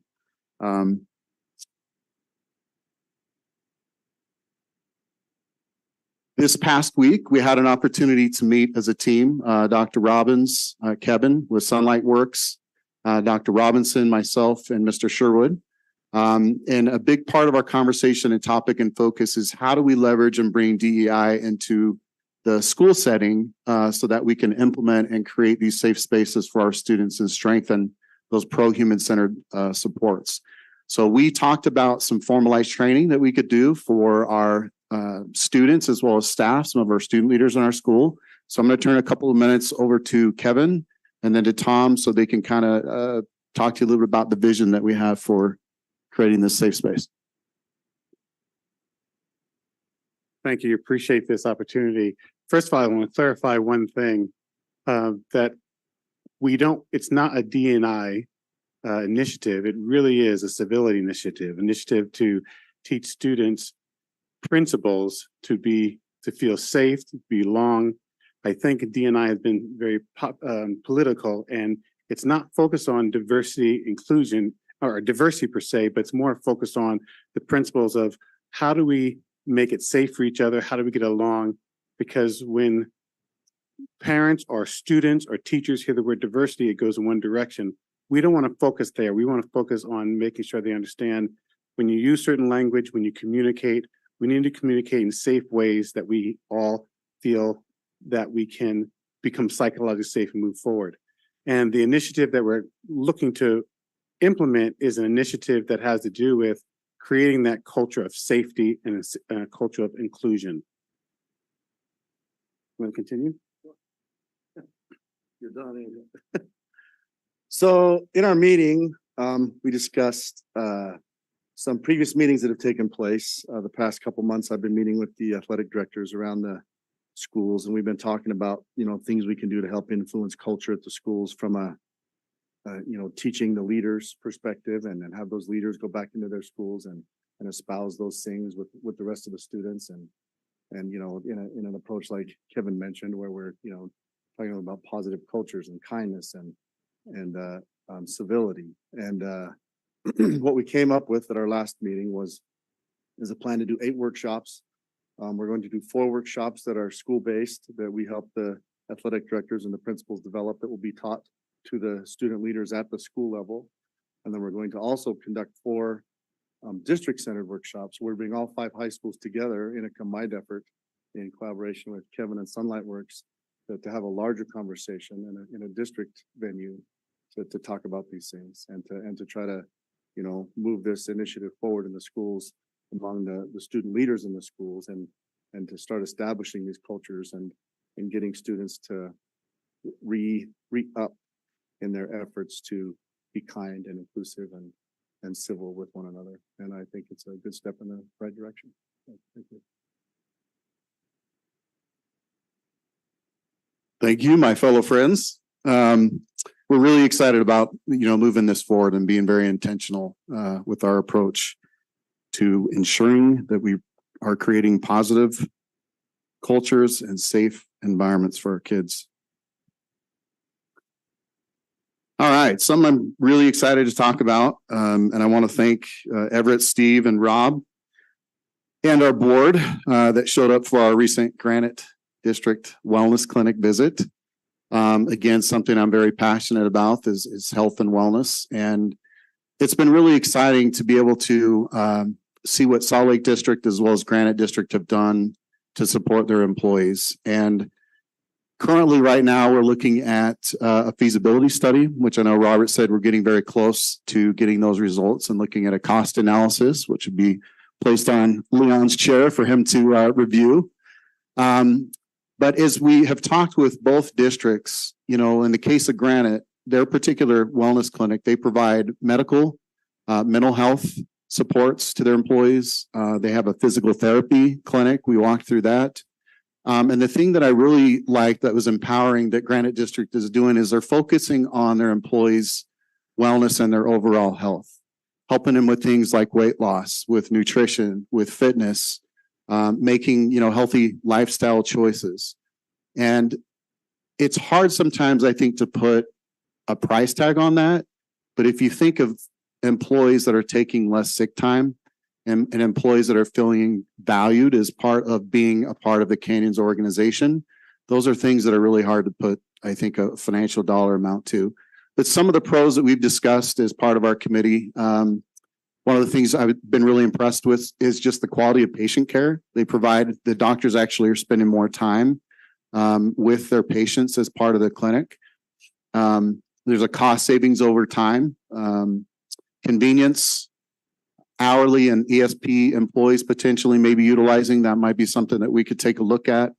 Like I mentioned, less time missed at work, recruitment, retention, all the stuff with HR, right? As we're trying to recruit teachers to come work in Canyons, and just other value-added measures that I think come alongside with it. So obviously we got to get the feasibility study, do a cost analysis, and then the next step from there would be to present to the long-range planning committee. But we're pretty excited about the traction that we've got going right there.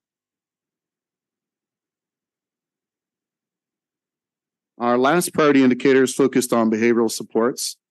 Next Tuesday and Wednesday, we've got leadership training for our administrators across the district. And one of the things that I know Dr. Robbins has heard over and over again at his listening tours is what are we doing to help teachers with behaviors in their classrooms? And so we are dedicating basically a full day to this, looking at helping our teachers with behavioral instructional practices and helping our teachers identify, you know, those needs of students in class.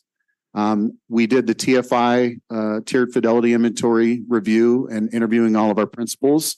So giving our administrative teams collective time to be able to review through their data, create or refine their MTSS structure and model at their school, their multi-tiered system of support, which looks at each of the different tiers for academics and behavior. Teaching them up about neuroscience of the brain, the learning connection, a strong focus on engagement, which I'll get to in the next slide. Again, the importance of building authentic relationships, looking at, again, those teaching instructional practices like differential reinforcement, group contingencies, ensuring that we're positively reinforcing our kids in class for the behaviors that we expect from them. And again, just as we were talking, creating that inclusive environment for all students within a given classroom. And so one of the resources that we've taken a look at, and there are several out there, is the CHAMPS curriculum. We brought this up with our implementation advisory committee a couple of weeks back, and Kirsten Draper, actually one of our principals at the elementary level, spoke very highly of this. She's actually implemented it in a couple of different schools that she's been in, and spoke very highly about it. But I provided the kind of the infrastructure up here. It's looking at the learning systems and the learning environment within the given classroom. And it's got kind of a nice ring to it, right? CHAMPS, easy to remember, but it focuses on conversation, you know, student help, the activity that they're doing in class, movement, which I know is a part of our high quality learning pillar, participation in class, and then looking at their overall success and evaluating their success over time. So as part of our training next week, that's going to be a big focal point that we're providing to our administrators. And we're also going to be providing them with information that they can take back and focus on those instructional practices that will help their teachers with some of the behavioral needs that they're seeing in their classrooms. Lastly, this is just a diamond framework, our external affairs communications helped me put together. It just kind of provides a nice visual for the 4 priority indicators as we move our work forward. So we have our next meeting on June 26th at 6 p.m. and excited to continue to move the work forward. So any questions? Okay, any questions, board? Mrs. Nybar? Thank you for the presentation. It was great. I like the diamond. I'm wondering, I'm really excited and fascinated to see how those medical clinics will work and think that that's a really great direction. I've also wondered, and this would maybe be something for the future, about incentives for employees for making health goals and attaining them, like so many other bigger corporations do. And when you think of how many people we employ and what the savings can be on the health insurance side, to have some monetary incentives for people maintaining their health and wellness, because that will make a big difference too in their productivity level for the schools. Is that something your committee's even talked about? Or We haven't talked about that. We do have the activities, the Healthy Lifestyles activity log that we do twice a year, in which employees can actually enter their name in for some decent prizes. But we can certainly bring it up at our next committee and have some discussion around that. I know our insurance providers, I think, provide some positive incentives for health if they work through their health insurance companies. But perhaps maybe it's something that we want to take a look at our local level here within the district. So cool. And then, are you wearing red shoes? You showed the book. Dr. McGill is a big shoe guy. You would match his tie. I have red. I have red in the sole of my shoes. Yes. I kept during the presentation. I thought about wearing some red Converse, right? Because that's what's on the cover of the book. But I thought, I should probably dress somewhat professional since I'm presenting for the board. So thank you for the presentation. Yeah, you're welcome. Okay, Mrs. Tingy has a question or comment? Yeah, question and comment.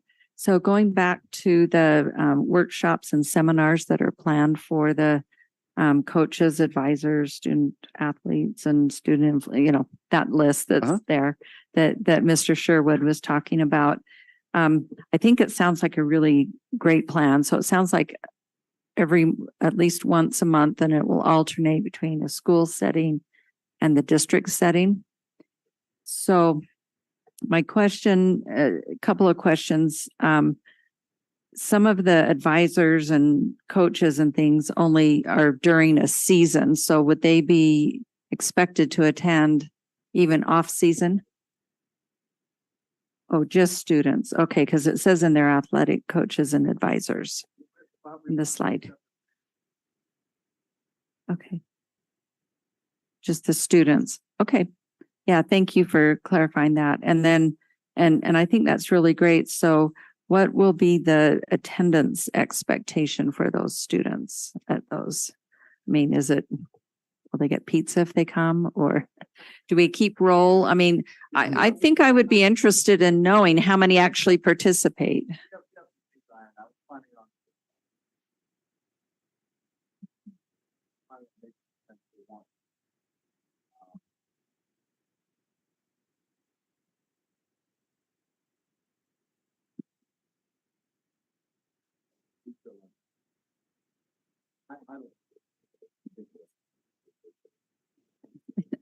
Well, yeah, I guess so. I guess I think as you roll it out, I think it would be really interesting to know what percentage of those students that were,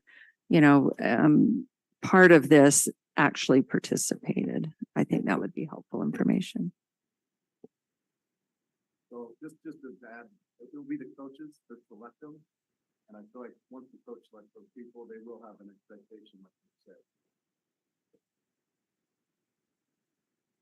And we've talked about doing some fun activities, maybe bring some professional, athletes and things of that nature to just make it highly engaging, entertaining, and something that the kids want to be at as well. And Kevin's put together some sample, days of what an agenda may consist of or look like. So we're very clear to also indicate that it's also influencers, because oftentimes the head of the captain of this team or the president of that team does not represent the whole body. And so we also are having students and faculty and coaches recommend who are the influencers in the school.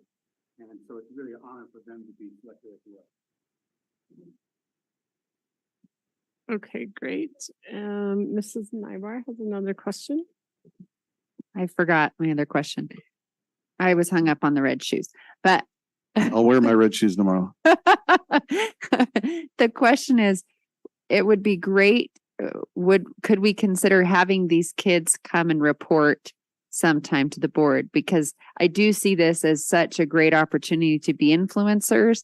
And I don't know if that's something that they come one time to a student advisory committee or something, but it would be neat to hear how this is catching on in their school and what they're doing to influence their peers. I think that would be awesome. And I think the buy-in from the kids being able to share their own growth and development by participating and then what they've done as a result of to try to make their schools better.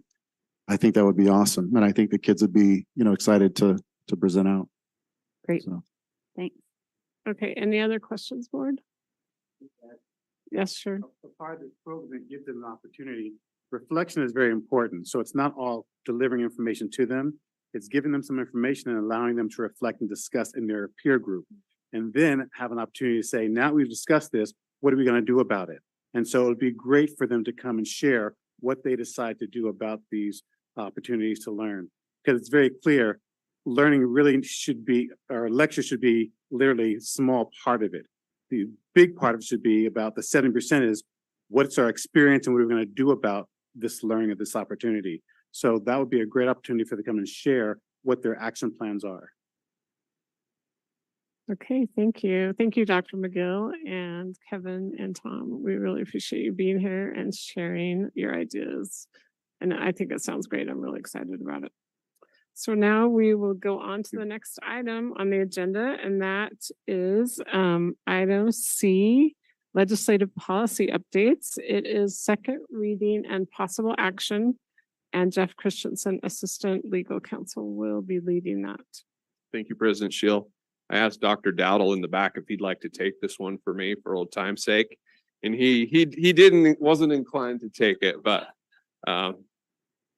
so I'll try to move through our legislative policy update briefly and substantively so we can move forward with the meeting. So as this was presented as first reading at our last meeting, the policy committee has met on a number of statutory developments in our last legislative session.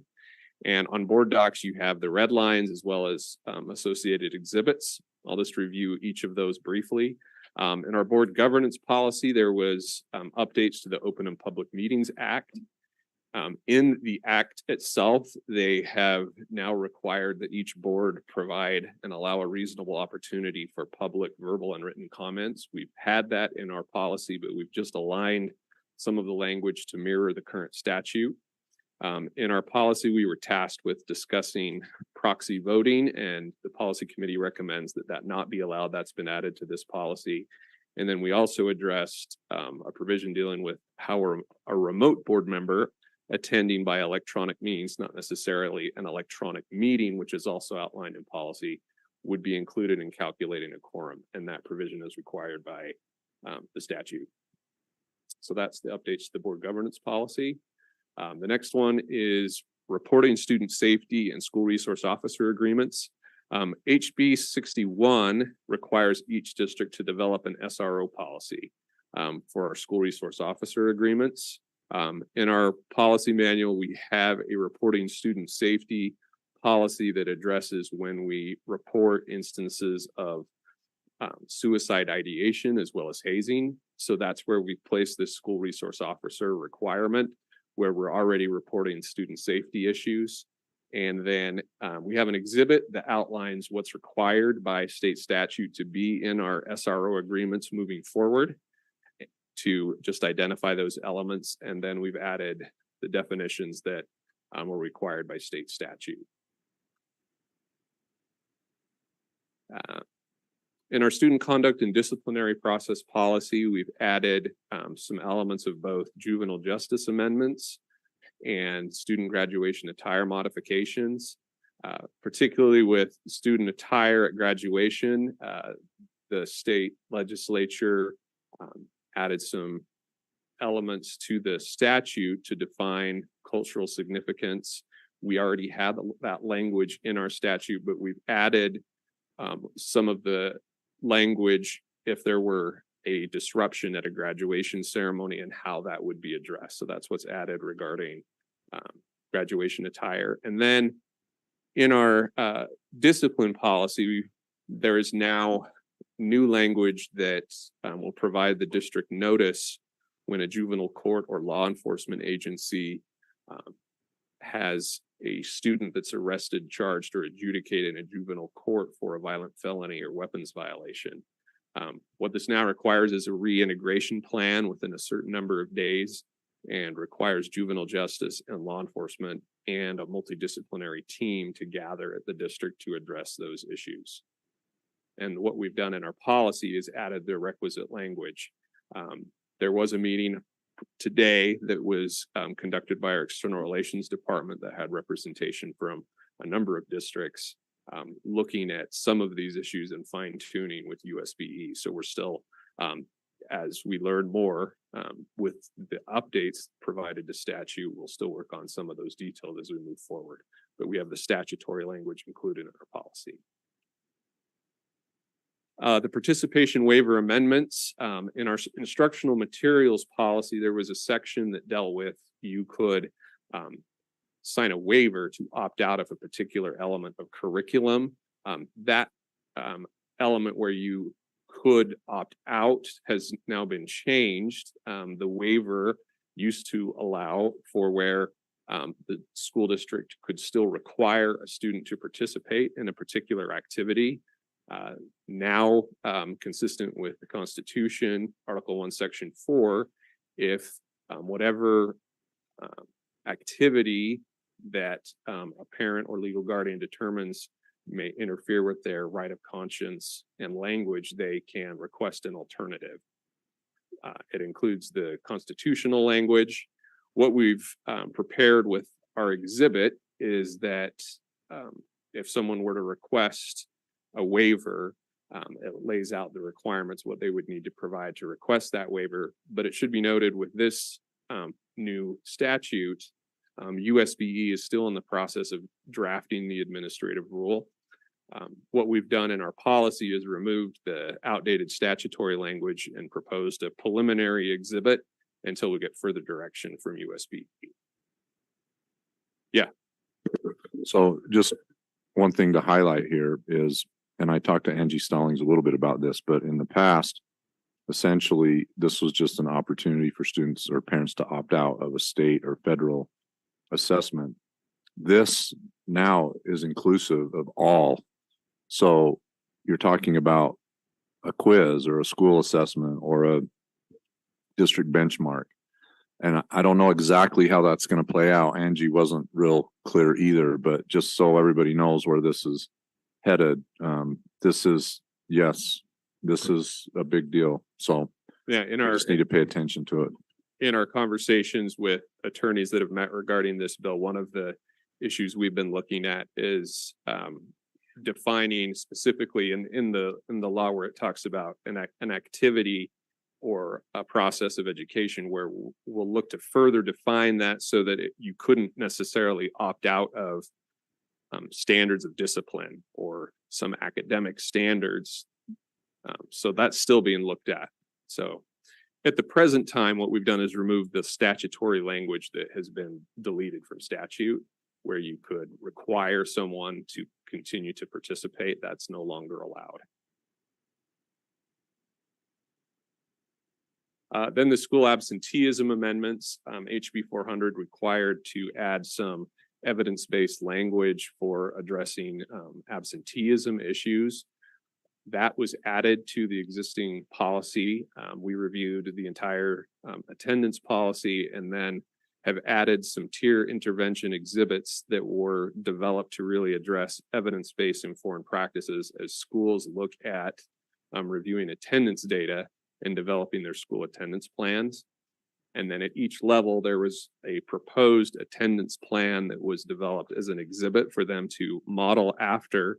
And then our policy lists, the statutory valid excuses for missing and our other requirements for tracking attendance in terms of student accounting and our learning validated measure. But the exhibits will be used for schools to address specific attendance issues as they review data and look at their plans. I can answer questions regarding any of these proposed policy updates. And it is on the agenda for second reading possible action, recognizing that the policy committee will be continuing to look at these legislative issues through the summer and into next year as further direction is given by USBE on other issues. So. Okay, thank you. Mr. Millerberg has some questions. Jeff, if you will roll back to your slide number 4 for a minute. This one? Student discipline is. That looks an awful lot like what I've got on my screen. Okay, we're on the same one. We're good. You've got HB 304 requires a school to develop a reintegration plan upon notice of a juvenile court or law enforcement agency that a student was arrested, charged, or adjudicated in a juvenile court or for a violent felony or a weapons violation. I need to figure out what that looks like because I listened to previous presentations talking about our schools need to be a safe place for teachers and students. And if I've got somebody that's been charged with, hypothetically, let's call it a weapons charge or a violent felony, and we're going to bring them back in the school, are we compromising the safety of the students that are in the building? I think it's a great question. As the meeting was met, was met today, we had someone there from juvenile justice. What we'll receive, and he gave us several types of notices that some are new and some we've already received. When we receive an adjudication in the juvenile court, that's meaning the student or whoever has been charged and has already had their due process, we're made aware of what those conditions are. We will receive a new notice for a detention and we'll have to see what that looks like. So we're going to receive new notices that we haven't received before.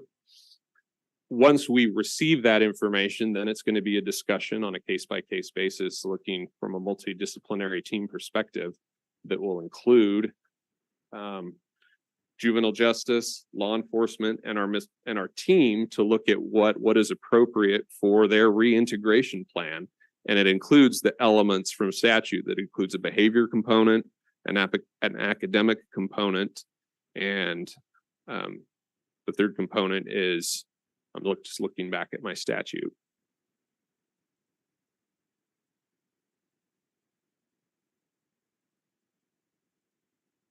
I thought I had it up there. Yeah, I guess it's in the red line. So in the bill, the challenge that they're, I think, wrestling with is once someone has had one of those two instances, whether a violent felony, and I'm not minimizing that, or a weapons violation, what is their right to due process for an education moving forward? And I think that's the statutory balance they're looking to address. When someone's been charged or arrested, they may not have yet had any due process. So I am far more concerned about the safety and well-being about for the students and employees that have not stepped out of bounds than I am for those who have stepped out of bounds and then want to come back into the system again. And there's got to be, just reading this, I'm having a hard time getting there. And so tonight is probably not the time, but I need to have a lot more information on that before I can vote. okay, Superintendent Roberts. Thank you. I don't think it dictates, the law doesn't dictate placement. It's just saying we have to have a reintegration plan.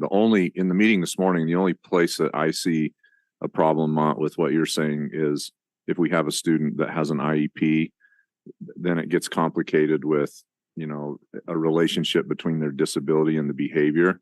But my understanding, Wendy, is that if they're not if they're not special ed or they don't have an IEP, then they're subject to our placement. And that's one of the things that with the additional FTE that the board provided, it gives our DCMT committee a lot more flexibility to change placement so that a student doesn't come back within a few days to the original school that they were in, correct?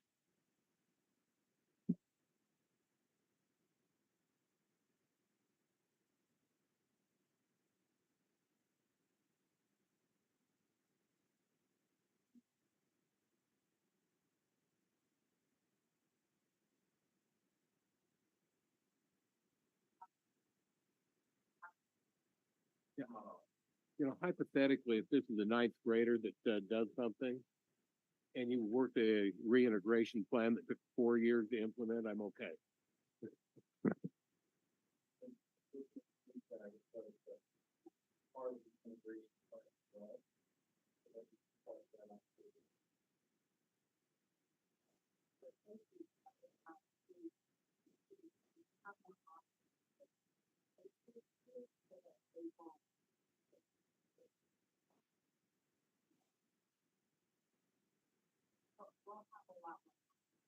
As long as the safety and the well-being of the other students and faculty are not placed in jeopardy, I'm okay. Okay, Mr. Edel. So I'm not quite sure what happened, but the information that's been presented as a whole is not consistent with everything that was pushed up from the policy committee. So I recommend that we do not take action on this until the policy committee has had an opportunity to reconvene. Okay, any other comments? or questions? Mr. Edel, is that a question or is there something on board docs that is incomplete? I just want to better understand. So for example, the board governance policy wasn't the same one that we had discussed in policy committee. And then Holly noted another discrepancy, but we need to meet to go over to see what all discrepancies there are from what was presented here and what we had discussed in policy committee.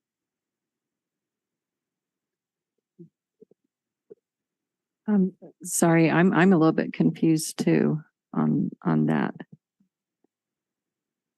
So for example, one of the notes I noted in the board governance is we had altered slightly the policy for electing board officers to deal with electronic voting. And then I'll let Holly speak to her observations. In the attendance policy, we had talked about rewording some things and that we were going to bring it back. So we talked about, or at least that after rewording it, you were going to email it to us on the policy committee. Because we talked about that initiative, making sure that the classroom, we talked about the initial paragraph that talks about the board's thoughts behind what the engaged classroom looks like with the portrait of a Canyons scholar. It was outlined a little bit, and then we had some different wording that we were going to nuance under you have it pulled up here. This isn't the part, but just that I was under the impression that there were a few of these we were holding back until you emailed us to make sure that all those changes we discussed at the last policy committee meeting had been done, and that you were only going to present some of them tonight. Or at least email us and then have us all say, good, yeah, that looks good. Because we had some discussion there should be some changes to them that aren't in there. So From this our last, could I be- just only see it on the two policies, but So this could be a clerical issue. I know we had a very abbreviated first reading at our last meeting. Happy to bring them back and we can double check any of those issues. We do want to get them in place with the new statutory elements, but I'm happy to go back and take a look at any clerical or error that may be in the documents. Okay, so are we okay to wait till our next meeting then? On the 6th? That should be okay. Yeah, I think we can update them on the 6th. Okay, thank you.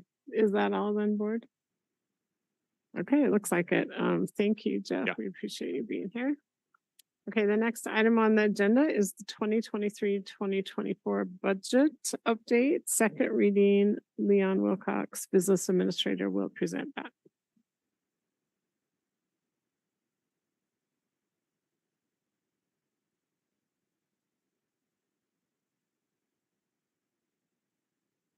Thank you, President Shill.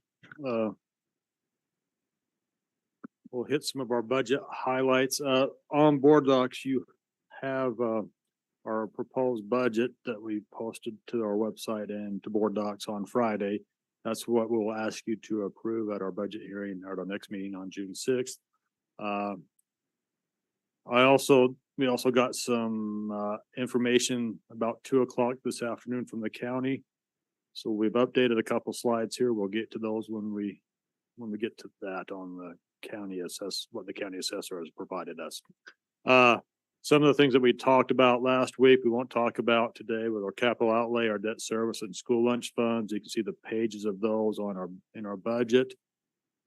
That's on board docs. Some of the challenges I wanted to bring up with you are, we have a handful and an ongoing one. This is by no means an inclusive list, but enrollment declines, DLI, inflationary costs that will confront not only next year, but we're confronting them this year, next year, and we see the few years out.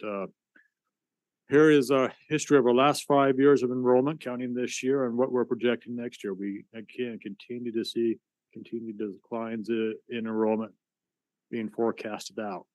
We do think we're gonna kind of level off or bottom off a few years after that 28 year, around 30,000 students. We see that leveling off at that point. It'd be around 2,100 a grade or so, whereas we have around 2,500 now. So we're down close to 400 or so, 500 for next year. You can see that 1920 year, which actually was the COVID year, was our high water mark with enrollment and birth rate, housing, everything contributing to that. We do have it on the budget, page 94, by school forecasted out, where we see those going. These next few slides have been, I got these from the state office, USPE, on how they're projecting enrollment. Again, statewide, they're actually leveling off, and actually may have actually expecting a decrease in a few years out. You can see how going back here to 1985 up to what they're projecting next year. Again, pretty much the same number of students next year as this year at a state level. You can see where charters have also grown in the last 15 years or so as well, the dark black line there. Here's the change in enrollment from one year to the next. You can see we're starting to get down to that baseline there, where we could have a negative enrollment or a negative decrease year over year going forward. In fact, they do project that in the 26, 27, 28 year as statewide, which is unusual for Utah. Here is one they put together where, again, births in the state, then kindergarten enrollments 5 years after that. You can see how that has transpired over the last, almost 30, going on close to 30 years, actually. Again, you can see that just the number of kindergartners coming into the system continues to decrease and is expected to keep going down, as well as the number of births. And finally, again, largest districts this year, we're number 7. Weber is starting to catch up to us. They will likely pass us in the next year or two, but quite a ways between us and Tooele and the next group down there. So again, still a big district of 30, just 32,000 plus students moving forward. Some of those other districts will be dropping as well. Granite and others could be. The next challenge we're facing is DLI applications. DLI is one of our really expensive programs with FTE as we try to move forward here. The big one, these are our applications that we took this year for next year. And you can see in the blue there, Oak Hollow, the French, we only got 43 students. Typically you want the 56, so you have 28 in each class. Red and blue class seem to be the colors, and they swap partway through. That's a problem. So we will have to supplement FTE at Oak Hollow for the next few years with that. You can see it at Lone Peak, we broke even. Had the no wait list. We got the 56, but you're gonna probably start dropping down. Barely a little bit above or small wait list at Altera and Draper. So we've reconvened several iterations of the DLI committee, but this is something that we'll have to look at because it's very expensive to supplement these programs moving forward. But we do have good participation, kind of in the Northeast and Mid Valley and Butler, long waiting lists there. We talked about this a few months ago, inflationary costs. just the raw dollars, what we're spending this year versus what we'd spent last year. Again, April 30th from last year to April 30th this year, 48% more on natural gas to heat our buildings, $760,000. Diesel fuel for our buses, $272,000. Water and sewer way up. Maintenance, repairs and parts, that's way up. Snow removal, we don't know. That's always a year-to-year thing. We're grateful that we had to push that much snow this year, but that's double what we've pushed in the past. And of course, that goes year to year, but we do think those other top four will keep going up. That's almost a $2 million increase this year that we didn't have last year. That's concerning moving forward. Those are not the biggest pieces of our budget, as it's people. And so just to keep up with the inflationary for our wages for our people moving forward is a big challenge. Here's what's in the budget. Here's what we're proposing for our revenues, money coming in next year, and our final budget this year. You can see how much we've grown, from 293 up to 365 million is our budget for next year, and money coming in. And you can see our federal money is actually going to start dropping there as we use up our ESSERs, last bit of that. Again, by source, starting with the blue, property tax is about 40%, and then just going around with the state. There are restricted monies for special ed, CTE, our 32 hours of professional development, and then unrestricted, which is mainly our WPU K-12 funds. And then again, our federal money will be decreasing somewhat as we use up our ESSERs. Here's our money expenses going out. You can see the COVID year, 1920, we had 292 up to 370 million is what we're budgeting next year. So a big increase there. But again, instruction's the big one, and all the services that support instruction throughout the district.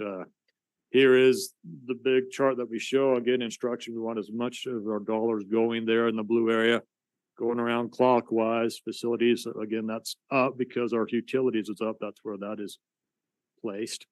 Staff would be Amber's department, and also the 32 hours that we get. That's about $3.2 million for each of our teachers. School admin, our front office principals and front office personnel there. Our student services, that's kind of Brian's area with the counselors, social workers, nurses, psychologists. Central is our accounting, communications, HR, IT, and then transportation. So when this really talk admin, it's that little sliver there of district admin, which is the point, just under 1% there. Again, the biggest is people. That's what it costs to educate kids, is people. That's never going to change. I don't care what, that's AI is never going to do it. It's going to be a teacher in front of kids, right? And we know that. That's almost 90% of our budget. That's typically where we're at moving forward. Those others play a part, but it's the benefits, the people and their salaries and their associated benefits with that. Here's where we look to end up the year. This year, again, as we always do, we do expect we always budget for, to spend more than we bring in. This year, we are planning a transfer out to complete our projects. We talked about that last meeting with our ending fund balance there at 61 million. And then bringing that forward, to, another again, coming out. Keep in mind, though, I will say this, we always have been historically 1 to 3% under budget on our expenses. We expect that to be the same, but we may just not have the revenues to be that way. It won't be this bad, but we do think we will likely do some deficit spending this year and as we close out this year and into next year. Just with the costs that are just so inflationary costs that are out there. Keep in mind what we did last year and what we're proposing to do this year and next year is that any excess revenues in our debt service funds can be used for technology projects or programs. So we'll be using that allowance as well. That's in Utah code there that was passed 5 or 6 years back. So those are some of the transfers that we'll be making there, bringing money in from our debt service for our technology programs and projects. We're going to move. That's just the high level of our general fund. We're going to talk quickly about property taxes. Here is the projected rates. We won't know them until, probably past mid-June or around June 10th or so. But we do expect the basic rate will be going down. We don't know exactly where it'll end up, but that's what the bill they have in the legislature has in their bill is that dropping down to that 14 level in the blue there.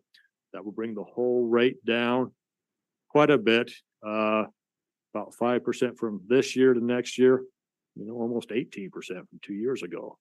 So quite a drop there. This is one of the ones that I've updated. The county assessor sent us their values today. The value of the average home in Canyon School District is now $652,700. That's up slightly from a year ago, which was $649,100. Okay, so about a $3,600 increase on the average home. I say, what's average? Who's average? No one, right? We're either above average or we're below average. But there probably are homes out there that are $652,000. I know, but either above or below. This is how a sample tax statement would look, though. You can see on my left, using that $652,700, that home would pay, based on what we're projecting, $2,047. That it would be a decrease from last year if that home was average, up the average $3,600. Last year they paid $2,172. So that would be a savings of about $125 again on this average home. This is going to vary all over the district. We have 58,000 plus properties. There's almost 58,000 scenarios out there with property taxes, okay? On how much your home changes in relation to the certified tax rate. We do expect just about everyone to pay less in property taxes next year than they did this year. There could be an anomaly out there, someone who did a big improvement on their home or it was just undervalued for some of the reason that could change. But we do expect most people to see a tax decrease this year. Again, statements will be mailed by July 22nd is when the county auditor sends those out. So everybody gets involved, the districts, the county assessor, county auditor, county treasurer. It's a big, and the state tax commission making all this work. Here's the average home value comparison by municipality last year versus this year. Cottonwood Heights and Draper, had slight increases. Midvale and White City had slight decreases. I thought it was ironic that Sandy, where we have the most homes, basically stayed almost the exact same, their average home from one year to the next. The ones up in the canyons got big increased in valuations there. And those that, as well as in the unincorporated areas of our district. So we have, again, those 58,000 homes right there. Again, the value, I thought the average home may go down because, you know, you've heard about how prices have dropped, but the county assessor basically valuing them flat or maybe with a very slight increase in some. So everybody's going to be different as this plays out. This is always the big one that's shown at the legislature every year. I just took a copy of that. This is the equalization chart that is always shown, is commonly shown up there. You can see where Canyon's rates, if you're in that solid line there below, you do get equalization funding through the state programs, the state guarantees there. We've actually moved we were right close to the line of getting it. We've actually shifted a few districts to the left. That's because our evaluations has gone up higher and we've also have fewer students. So we've moved away from that, potentially getting any of that. I always thought Washington County was interesting to me. They have actually now moved out of the program too. So but you can see these other districts from Beaver on down do get some of the equalization funding. Park City probably be a long time before they get any.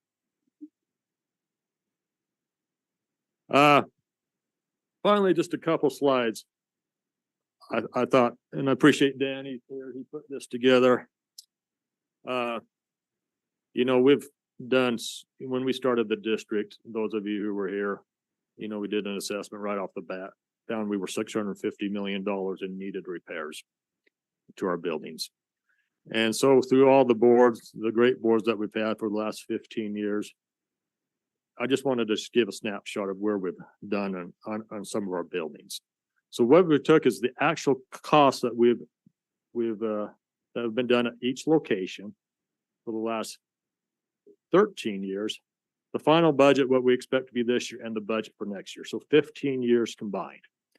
And you can see we're just start here with our elementaries. You can see we've spent, and unincluded Jordan Valley here at the elementaries, about 200 million plus we've done in our elementary improvements. So you can see we've rebuilt 6 of them: Alta View, Butler, Glacier Hills, Midville, Peruvian Park, and Mid Valley.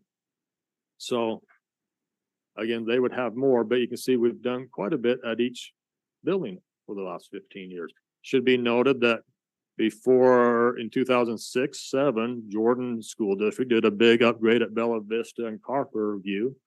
That's why they're maybe a little bit lower. Willow Springs, Oak Hollow are newer. That's why they're lower as well. But you can see all the money that we've put into our elementary schools over the year.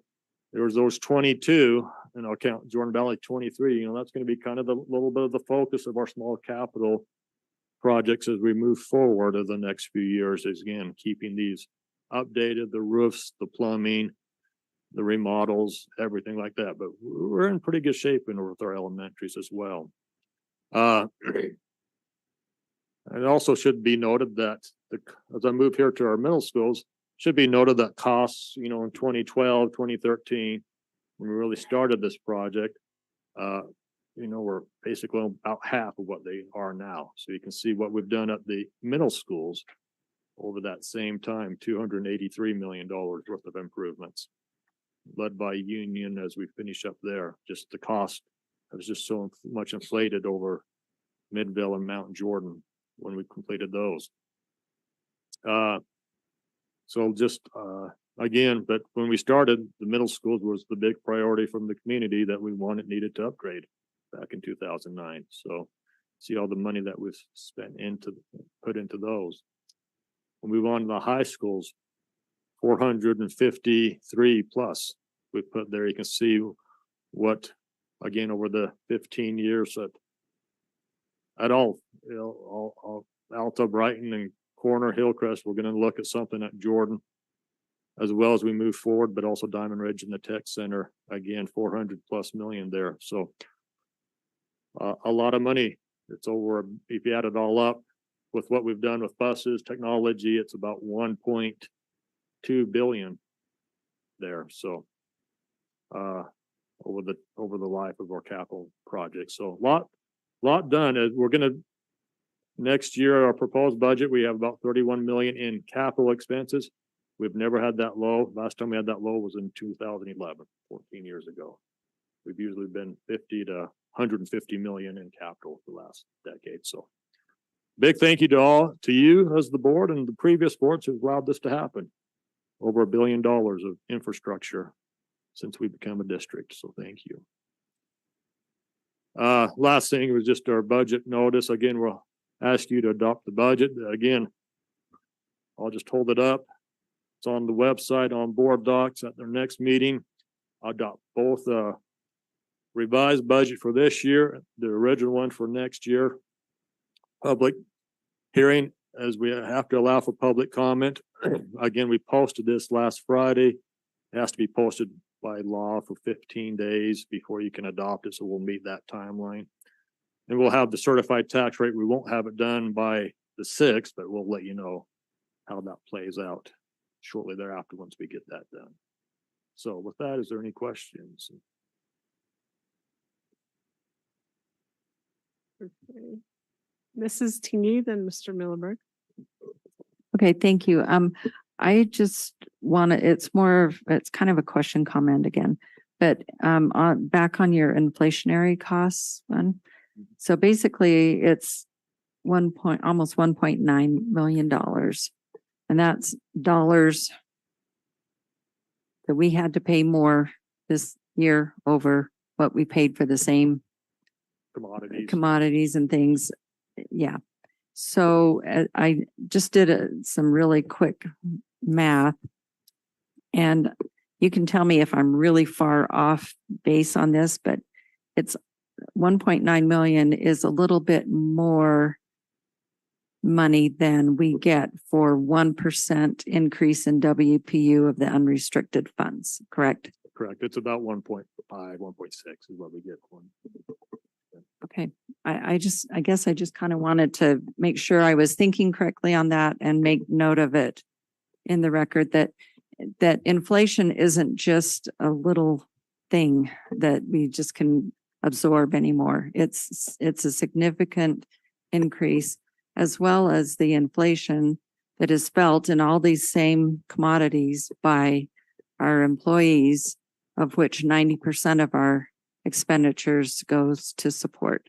So I just kind of wanted to make that comment. Very good. Very well stated. You know, our employees are their backbone. So we have to support them to recruit and retain. And so, you know, there's inflation there because they're all feeling it in their lives as well. So it's just a challenge all the way around. And this is the biggest sample, but there's paper costs more, you know, food costs more for our lunch programs, tires cost more. So all these just cost more. I'm not even showing here. Yeah. Technology, computers, chips cost a lot more as well. Okay, Mrs. Oakes has a follow-up to that last question. So Nancy, thanks for ferreting that out. And 1.5%. I think it's really important for us to take a look at that. I would be very interested, Leanne. I don't know how difficult it would be, but I know you previously presented on inflation figures for personnel, just like you mentioned.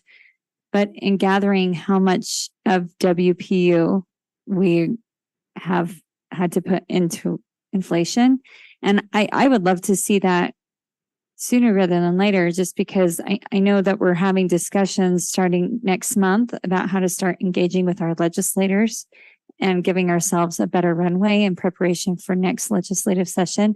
I personally shared some of these inflationary figures with some of our legislators, and they were quite shocked and surprised. And I think getting that message out of just how much of the WPU we're receiving is just sunk cost and inflation will be really helpful. I also, and very good point, Amanda. I think, and I've talked with a couple of you about this as Brian presented. You know, we've not only become this, but we've also become the pseudo health department for the community, right? We have to have so many more nurses, so many more psychologists, social workers than we did a few years ago. We've become the pseudo technology hub of the community. We have to have so much more technology, Chromebooks, wireless hotspots, everything like that. Now, a big one that I'm getting constantly worried about is cybersecurity, right? So all this stuff is an issue that we face, and we're just so much more now more comprehensive of a entity than we were pre-COVID with technology and the health department issues that we're facing. Well, to that point, Leon, you're a wealth of information with all of that. And you just brought up certain points that I hadn't even thought of. I know as we're going to be having meetings next month about how to strategize and plan for the next legislative session, I would love to make sure that you're part of those discussions so that you can add that to some of what we need to be talking to them about, because I hadn't even thought about the cybersecurity or the hotspot piece. I agree. I definitely was aware of the health department issues, but I think there's a lot that I think our legislators have good intentions on. And I think sometimes when certain things are pointed out in a way that's just clear and objective and non-threatening, they're actually much more reasonable, I think, than we might expect. And even just recently, the conversation has been had about the fact that the amount of money that came along with HB 215 going to teacher salaries, that they didn't appropriate the exact amount that they needed to, and that we had to make up the difference. And it was, how much money was that for the district? About 130 per kid.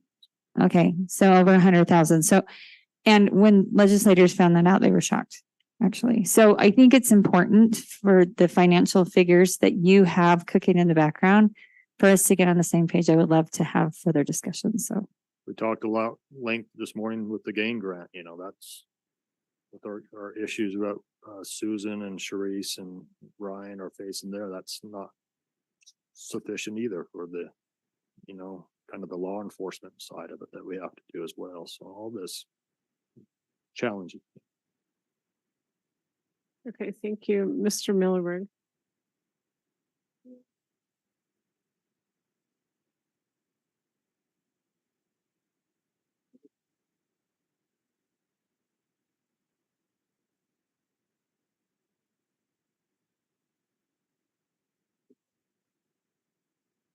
Zero. We don't have any CNG or natural gas, but yeah. We had a few, but we got rid of those. They were just too expensive to maintain the tanks. Yeah. There's only I can bring you a report next time we have a state put out together. There's only about 130 buses statewide that are on CNG or propane.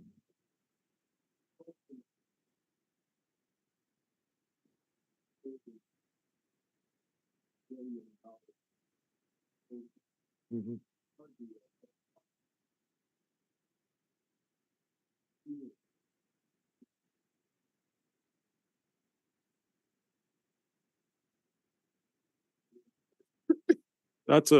Yeah. No, we're looking at decatherms here. And so the price of a decatherm has gone up about 40%. And that's the cost. Our buildings are much more efficient. Yes, it's just the price of it. If you look at a gas bill from January of 22 to January of 23, you'll see the decatherm is up about 40%. Yeah.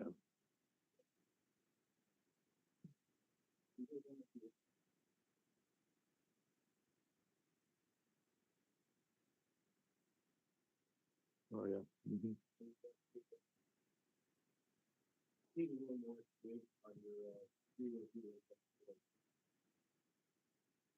Yeah, sure.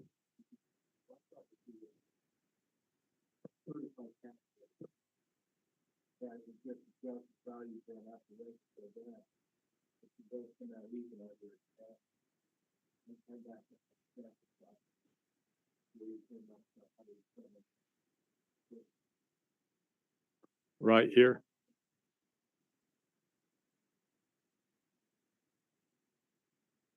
So the value is going up here. So you're looking at the second line, the state basic rate.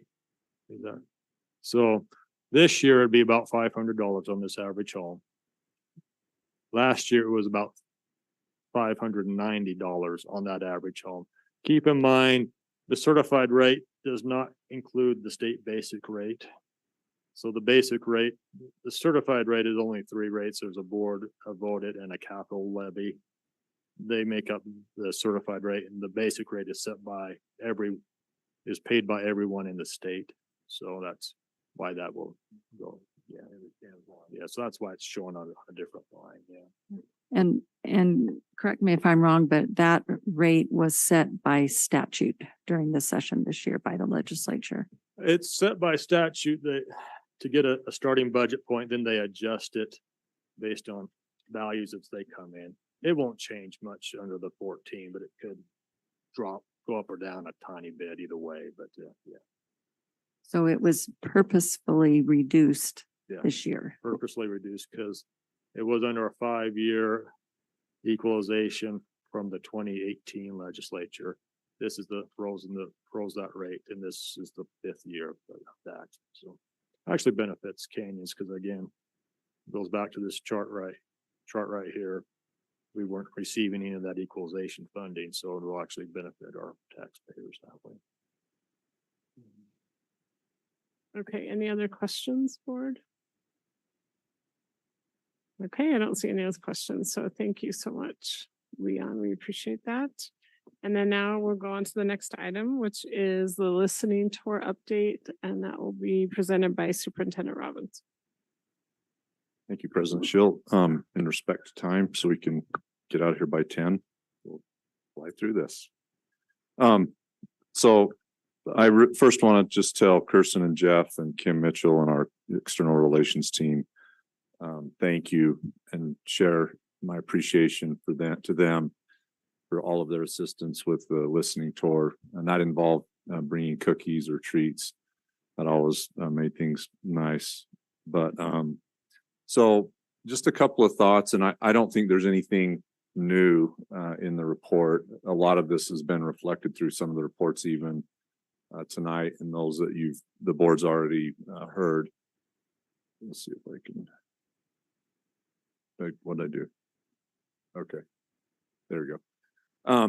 So over this past year, this has been focused on our employees, and the previous year, our focus was on our communities. And we'll return to that as we talked earlier in executive session, is that we would move back to our community listening tours next year, and we can also include other employee groups. But you can kind of see this year just the span of the work and what that looked like.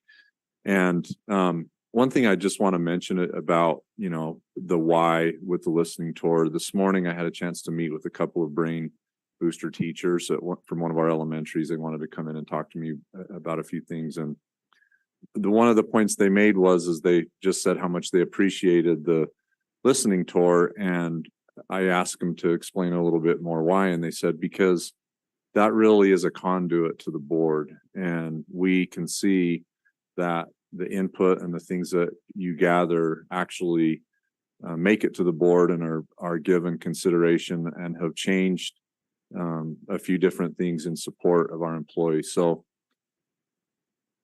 I think, that kind of helps explain why this is important to really give our employees voice, right, in all the decisions that the board makes when it comes to policies or finances or resources.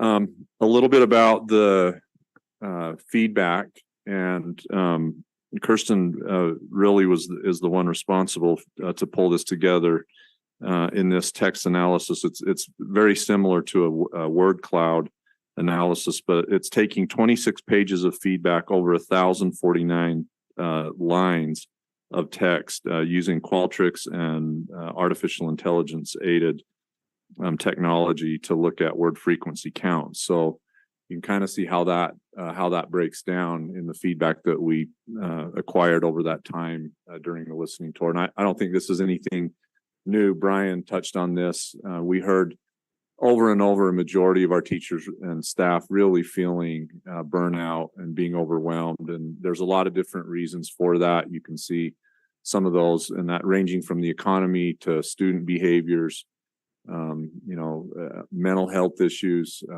There was, a litany of issues that continue to rise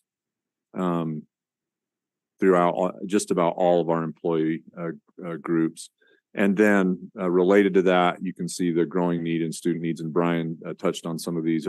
It's well documented. We know we have an issue in student absenteeism.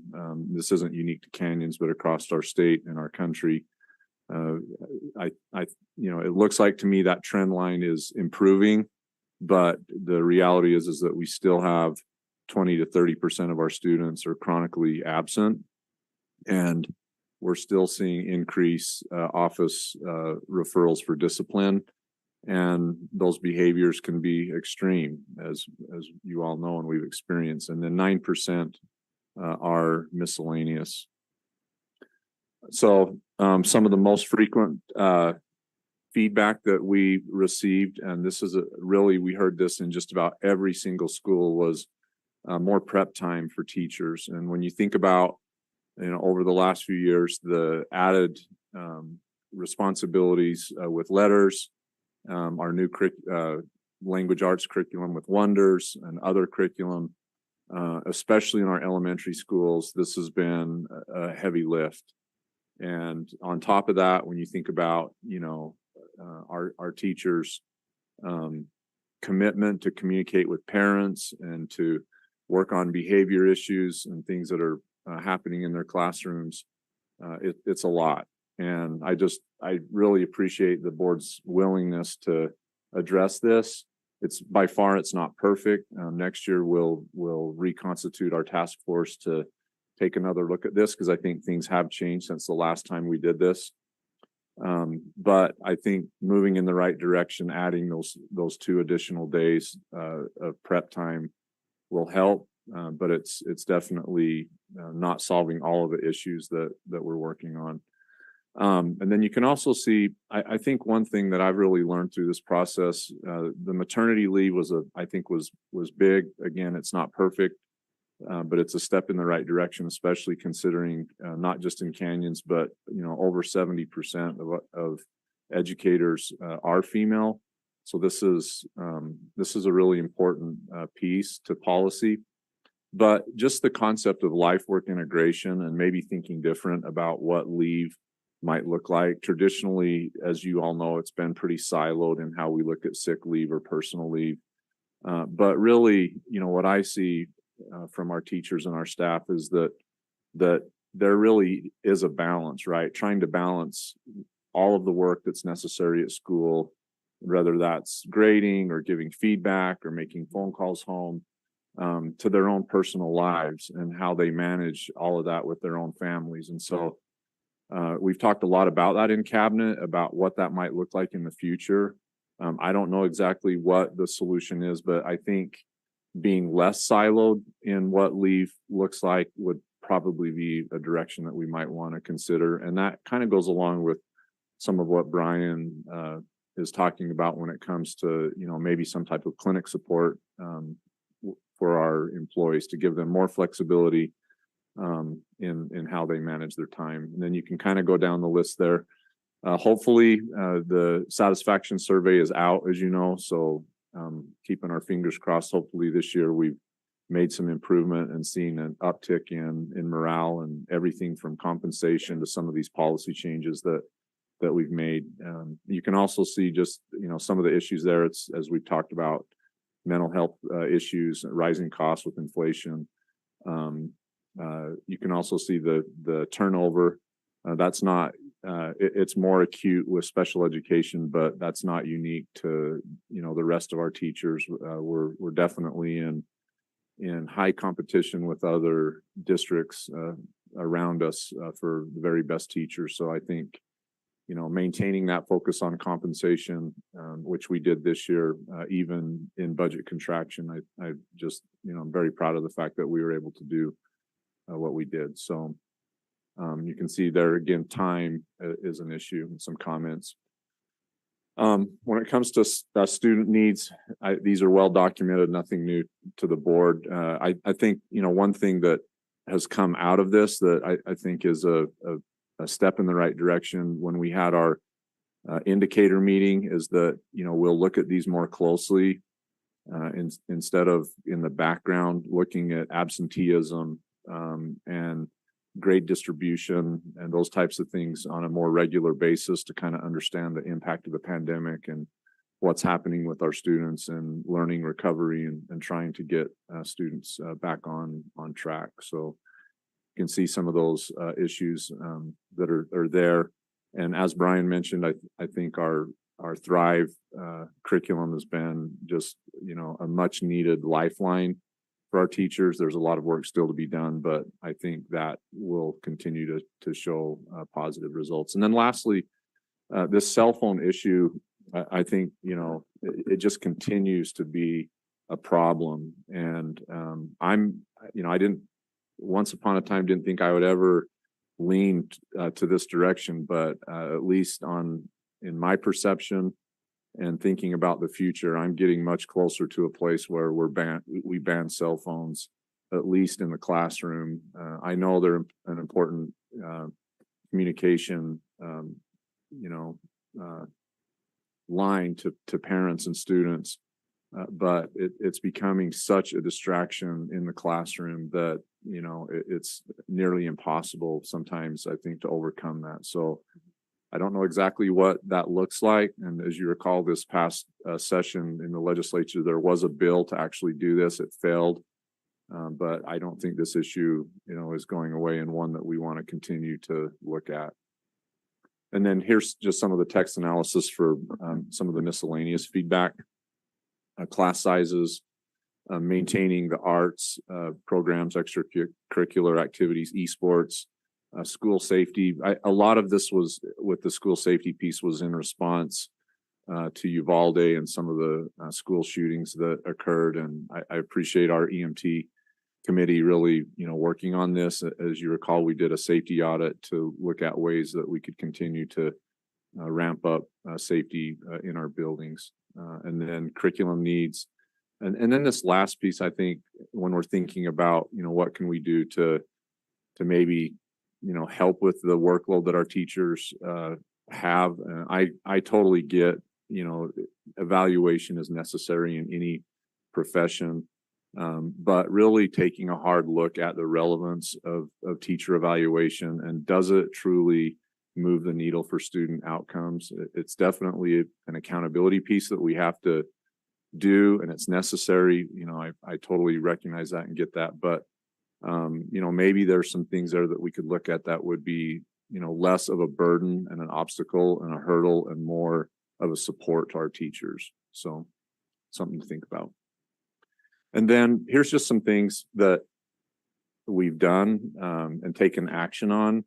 So I don't think we need to go through all of these, just to highlight a few of those. One was changing the calendar to quarters. We heard a lot about, the number of report cards that elementary teachers had to do and how that didn't line up with professional prep time days, or the one day we had this year.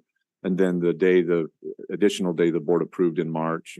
These were all in response to that feedback loop that was occurring, through the year. So it is important that everyone understands that the board is listening. We are listening. We understand, these issues, and some of them we can't solve immediately, but it's not because we're not paying attention to these and trying to improve the situation.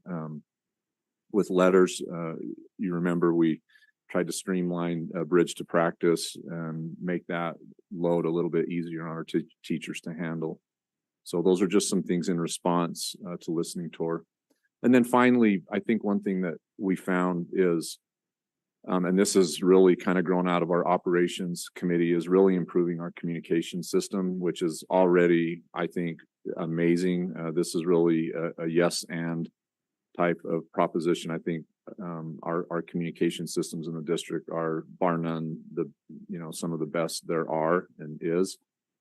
But really focusing on this two-way communication, whether it's through Parent Square or this year we started the superintendent Friday message, and we continue to increase those that are listening. And we've tried to kind of make that unique to our employees to just highlight the positives along with Canyon Strong and some of the other initiatives that we're taking on. I think, one of the things we saw in the satisfaction survey was just really teachers and staff wanting to be seen, right? Wanting to be recognized, wanting to be seen for their work. And really that doesn't cost us much, right?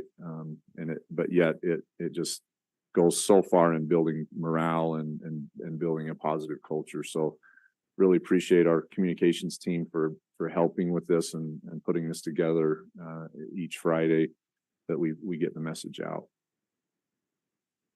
Okay, so I think that's it for the report for this year, and we'll continue to do listening tours in the future. So questions or thoughts? Yeah, Hopefully that was any fast. questions or comments, board? Mrs. Nybar and Mrs. Oaks. I've really appreciated the value that has been added here, not only hearing from the schools that I represent, how grateful they are that you've come to their listening tours, but then also being able to, receive the notes afterwards too.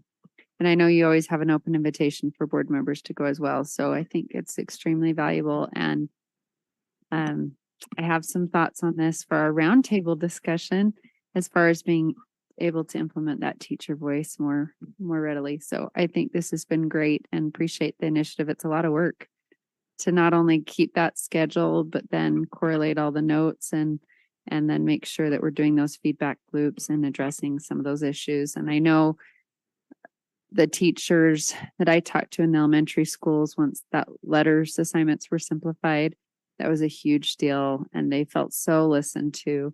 And the 2 days that were, there's been multiple things throughout the year that I really see as positive outcomes from these listening tours. So thank you. Thank you, Holly. Okay, Mrs. Oaks, then Mr. Milliburn. Thanks for the report. I do have a question as far as the different employee groups that we're getting to. We had talked previously about the idea of including one of those groups as being instructional coaches. Is that on the radar still or on the schedule at all? I don't know if can't remember if we had a few left in the queue and we just ran out of time. Great. I've had a couple of requests from different instructional coaches saying, hey, do we have a chance to also do it? Which is a credit to the fact that all of them have heard that it's a great opportunity and they want to be included, right? So better than we don't want to hear. Yeah, exactly. Well, that's totally useless. No, that's not the message that's being had. So that's good.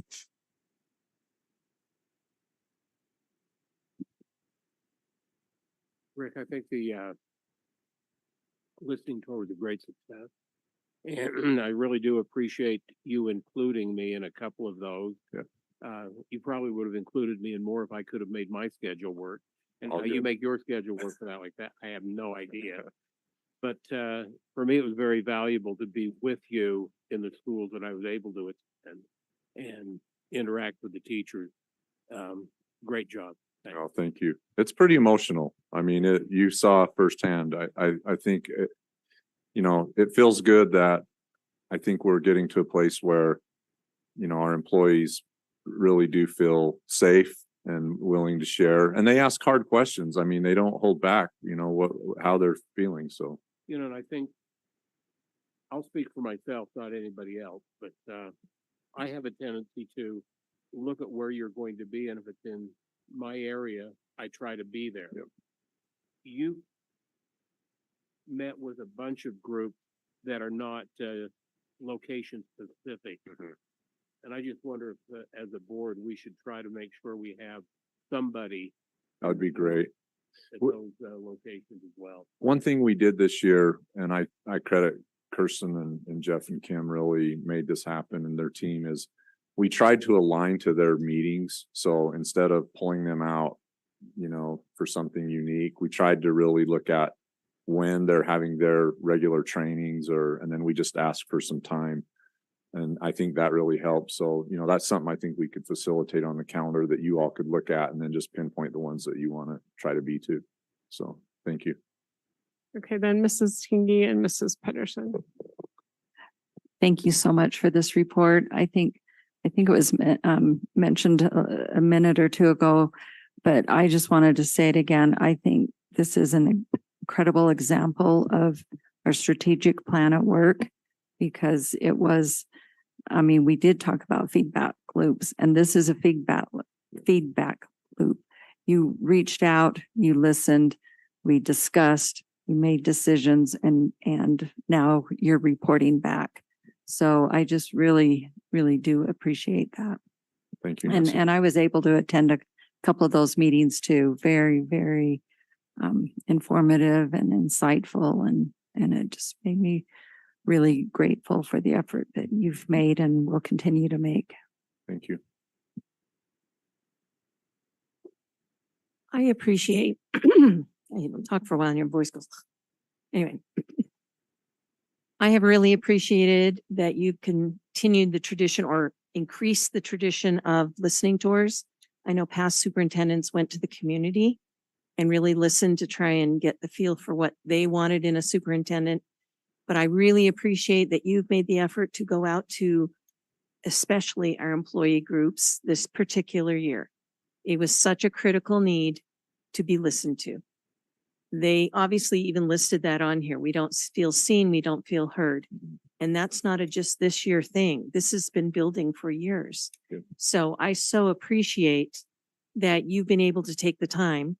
And it makes me excited when you go through the list and I go, well, we made that change, or we're working on that. I mean, there were so many, we haven't been able to do it all, and we can't in 1 year, but to be able to pinpoint, these are things you were concerned about, and these were things we were able to actually address in 1 year.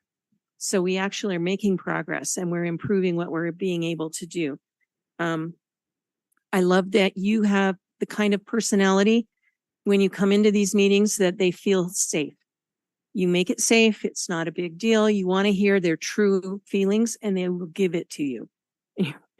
You're willing to listen to that. There can be pretty tough. I've been there too, been there with you, and they can be pretty pointed, but that's what we need to hear. Yeah. They need to be able to vent and know that they've been heard and that they're safe.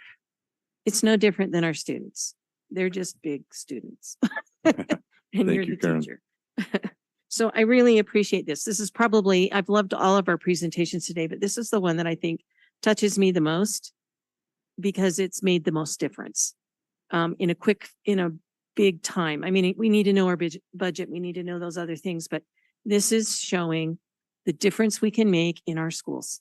And I want to compliment you and everyone else that's been involved in supporting you in that, cookies and all. Absolutely. Getting to the right Yeah. places and being in the right spots. So there are some things that we can discuss that we want to improve. So I just wanted to say thank you for presenting this.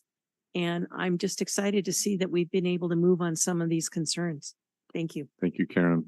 I just wanted to, again, just reiterate, I wish you had all been there this morning to listen to those brain booster teachers. I mean, you think about, where we were with brain boosters, 2 years ago, and just some of the issues that we were dealing with. And to unsolicited, I didn't ask them anything about it. They just said, hey, we just want you to know how important this is. And this serves as a conduit to the board, and we feel heard. And some of these things have changed that have been suggested. I mean, they were so excited, and I knew we were going to have this conversation, and I told them that I would share that. So that, to your point, Karen, is a real reflection of the power of feedback and relationships and people being seen and heard. So thank you. Okay, Mr. Edo. So I want to say thanks for taking action on all these as they came in. It's one thing to go and listen and take notes, but it's another to what you did, which is consistent action as these items came up. You've taken them to the board, you've taken them to committees. As you mentioned, a number of people mentioned that they've been implemented, so many different things. So I just want to say how appreciative I am of not only have you listened, but you've taken steps so that we can take actions and make this a better district for our employees and for our students. Thank you, Andrew. Okay, so I just want to add my thanks because I just think it's really, especially this year, it was really important for you to be out there and just what Andrew said, I really appreciate you bringing stuff to the board. I feel like you've been bringing stuff the whole year and we have been taking action all throughout the year. And I hope it's made a difference for our teachers. So thank you. And then let's just move on to our next item, which is staff comments. So do you want to start, good. Superintendent? You're right. Thank you. That's it.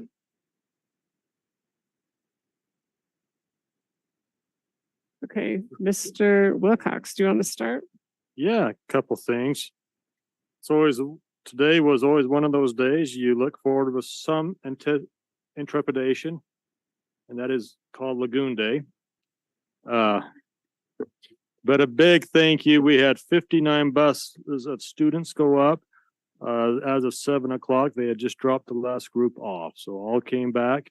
I hope everybody had a great time, but a big thank you to our drivers, all our teachers, principals, and advisors who went up there with these kids today. So again, a big success. So thank you to everyone. Congratulations to the graduating class of 2023. Big week. So thank you for it's hard to believe all these students started with us in kindergarten and even in preschool, the year one, graduating now. And it was also great. I want to just thank the Latinos in Action kids for coming during our study session. They were unbelievable. So it's so great to hear what they have going on and what they've been doing. And that's all I have. Thank you. Okay, we are going to start with Mrs. Pedersen tonight.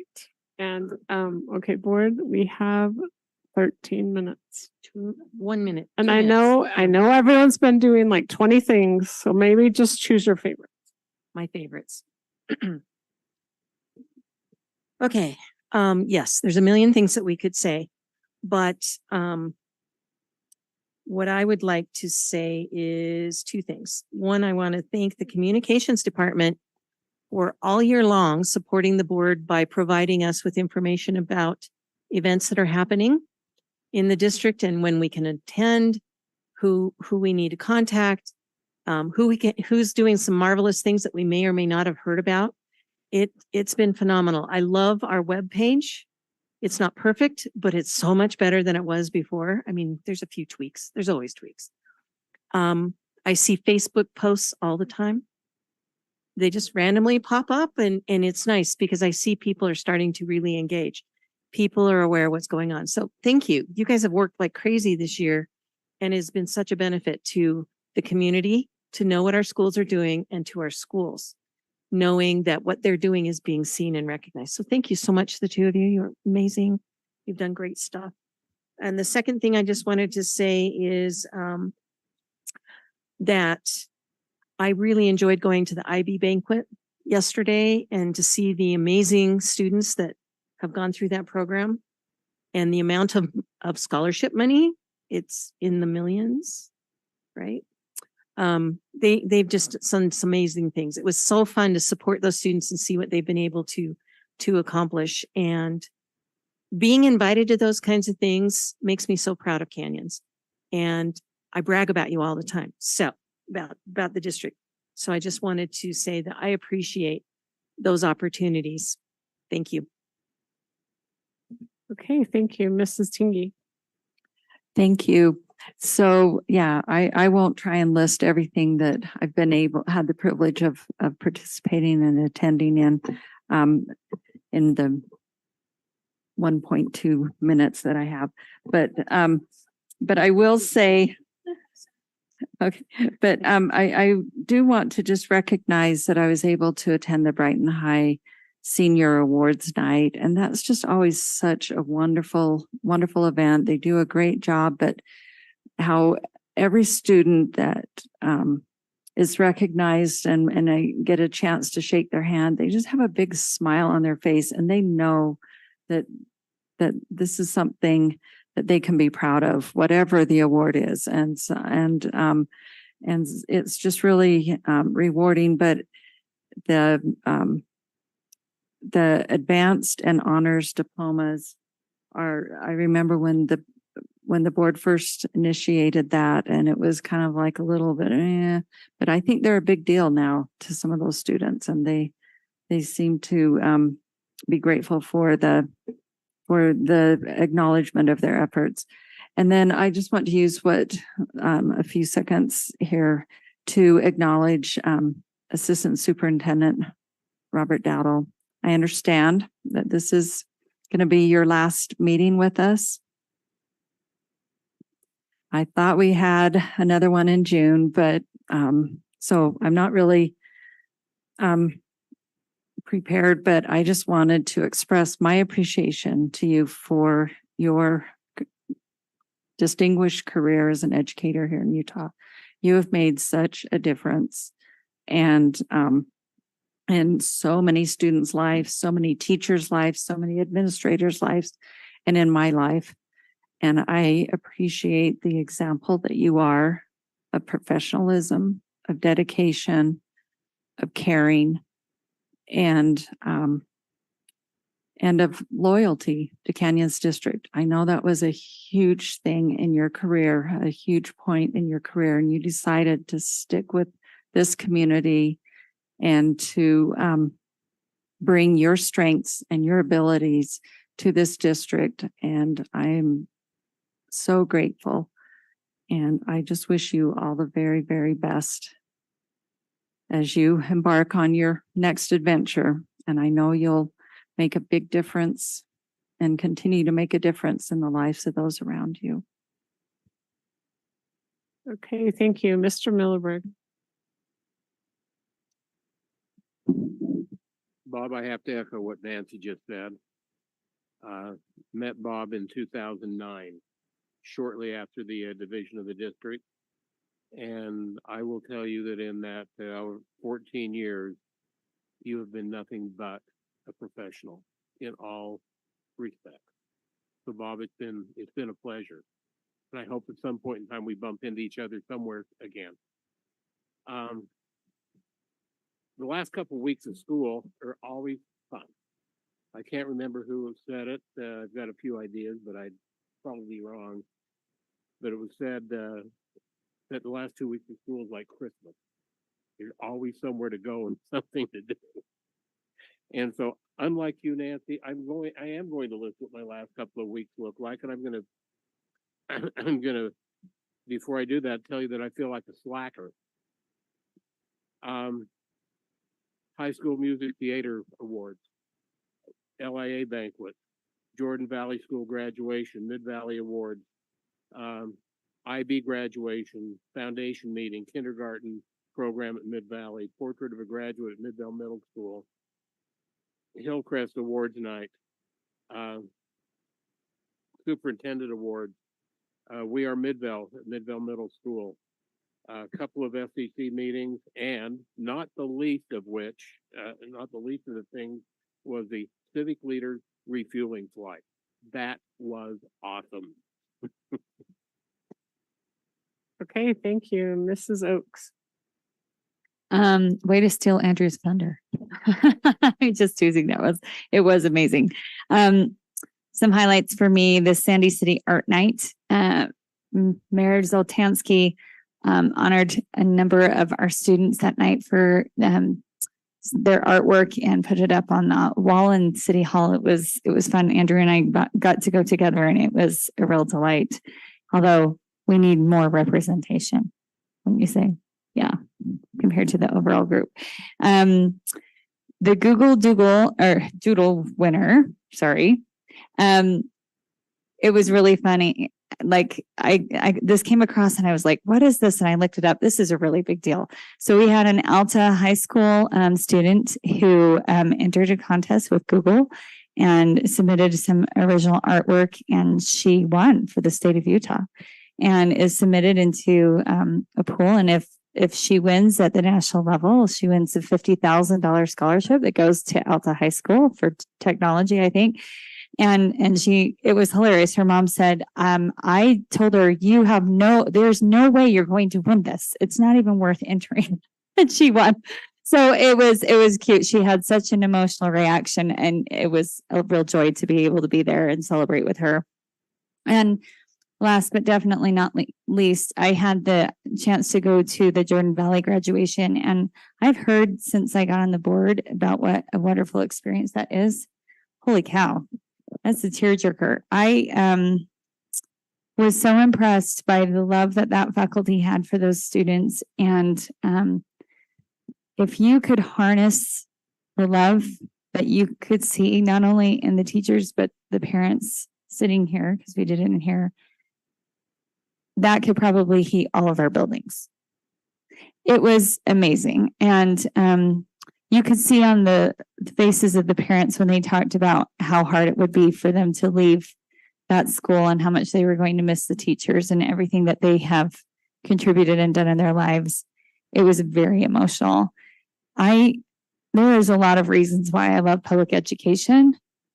That moment with them was one of the most priceless, I think, because it really is a unique service. And we received an email recently from one of the teachers there, kind of bringing some more awareness about some of the needs that school has. And I think in the future as a board, we probably ought to talk about it a little bit more.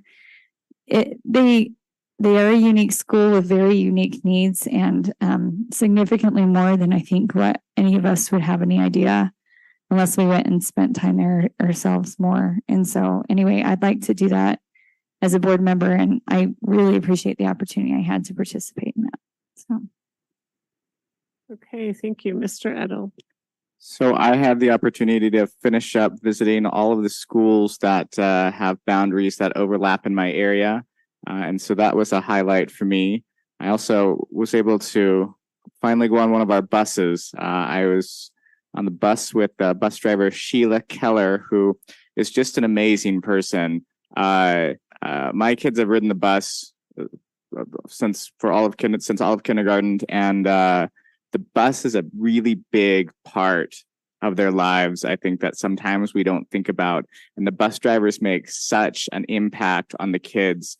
And so a shout out to Sheila for being really, truly amazing and caring for the kids, and having such a wonderful environment that not only starts their day, but ends their day as well. What I'm going to miss the most as summer starts is visiting the schools and spending time in the schools. That has been such an incredible opportunity for me. But I am looking forward to the next school year and being able to spend more time in our schools, and not only the schools that overlap with my area, but to start on the rest of the district schools, so that I can get to know more of our teachers, more of our schools, more of our students. Okay, thank you, Mrs. Nybar. Well, first off, I too wanted to just express my thanks to Bob Dottle. I totally echo the other comments that have been made, although I haven't known him as long, with his level of professionalism and the way he conducts meetings and just his overall demeanor. I feel like I'm losing a friend. And so you will be missed. And I know everyone feels that way here at Canyon. So thank you for your time here with us. I was especially touched by the tribute given to you by your daughter. That was incredible. And to think of all the lives you've influenced as you were a principal and all the different hats that you are, teacher, principal, and your work at the district. So thank you so much for all you've done. And come back and try not to fall asleep anytime you want during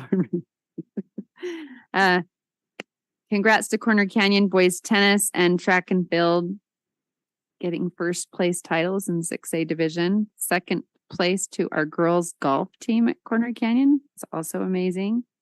I was traveling back from one of our satellite offices, trying my best to get to the superintendent awards, and I texted Rick. It was already over, but I wanted to do a special congratulations to a little boy I've known since he was a baby, Owen Urungaray. He won that Freedom Essay Award for second and third graders and attends Sunrise Elementary. And I really enjoyed looking at the pictures and seeing how neat it would have been. I'm going to make sure I'm not on my satellite office duty next year, but that was just what a neat night. I I was able to attend the Hope of America program at Willow Springs. This is my favorite school program I've ever seen. It is so patriotic. It's so amazing. It's got film to it, and the kids singing about how they love America, and Martin Luther King strips in there, and how we should love and respect everyone. And it's just a beautiful program. And every parent I talked to that day, even the next day that I saw them around town that were there, they said the same thing. That's my favorite program the elementary school does. It's one you don't want to miss. Just incredible.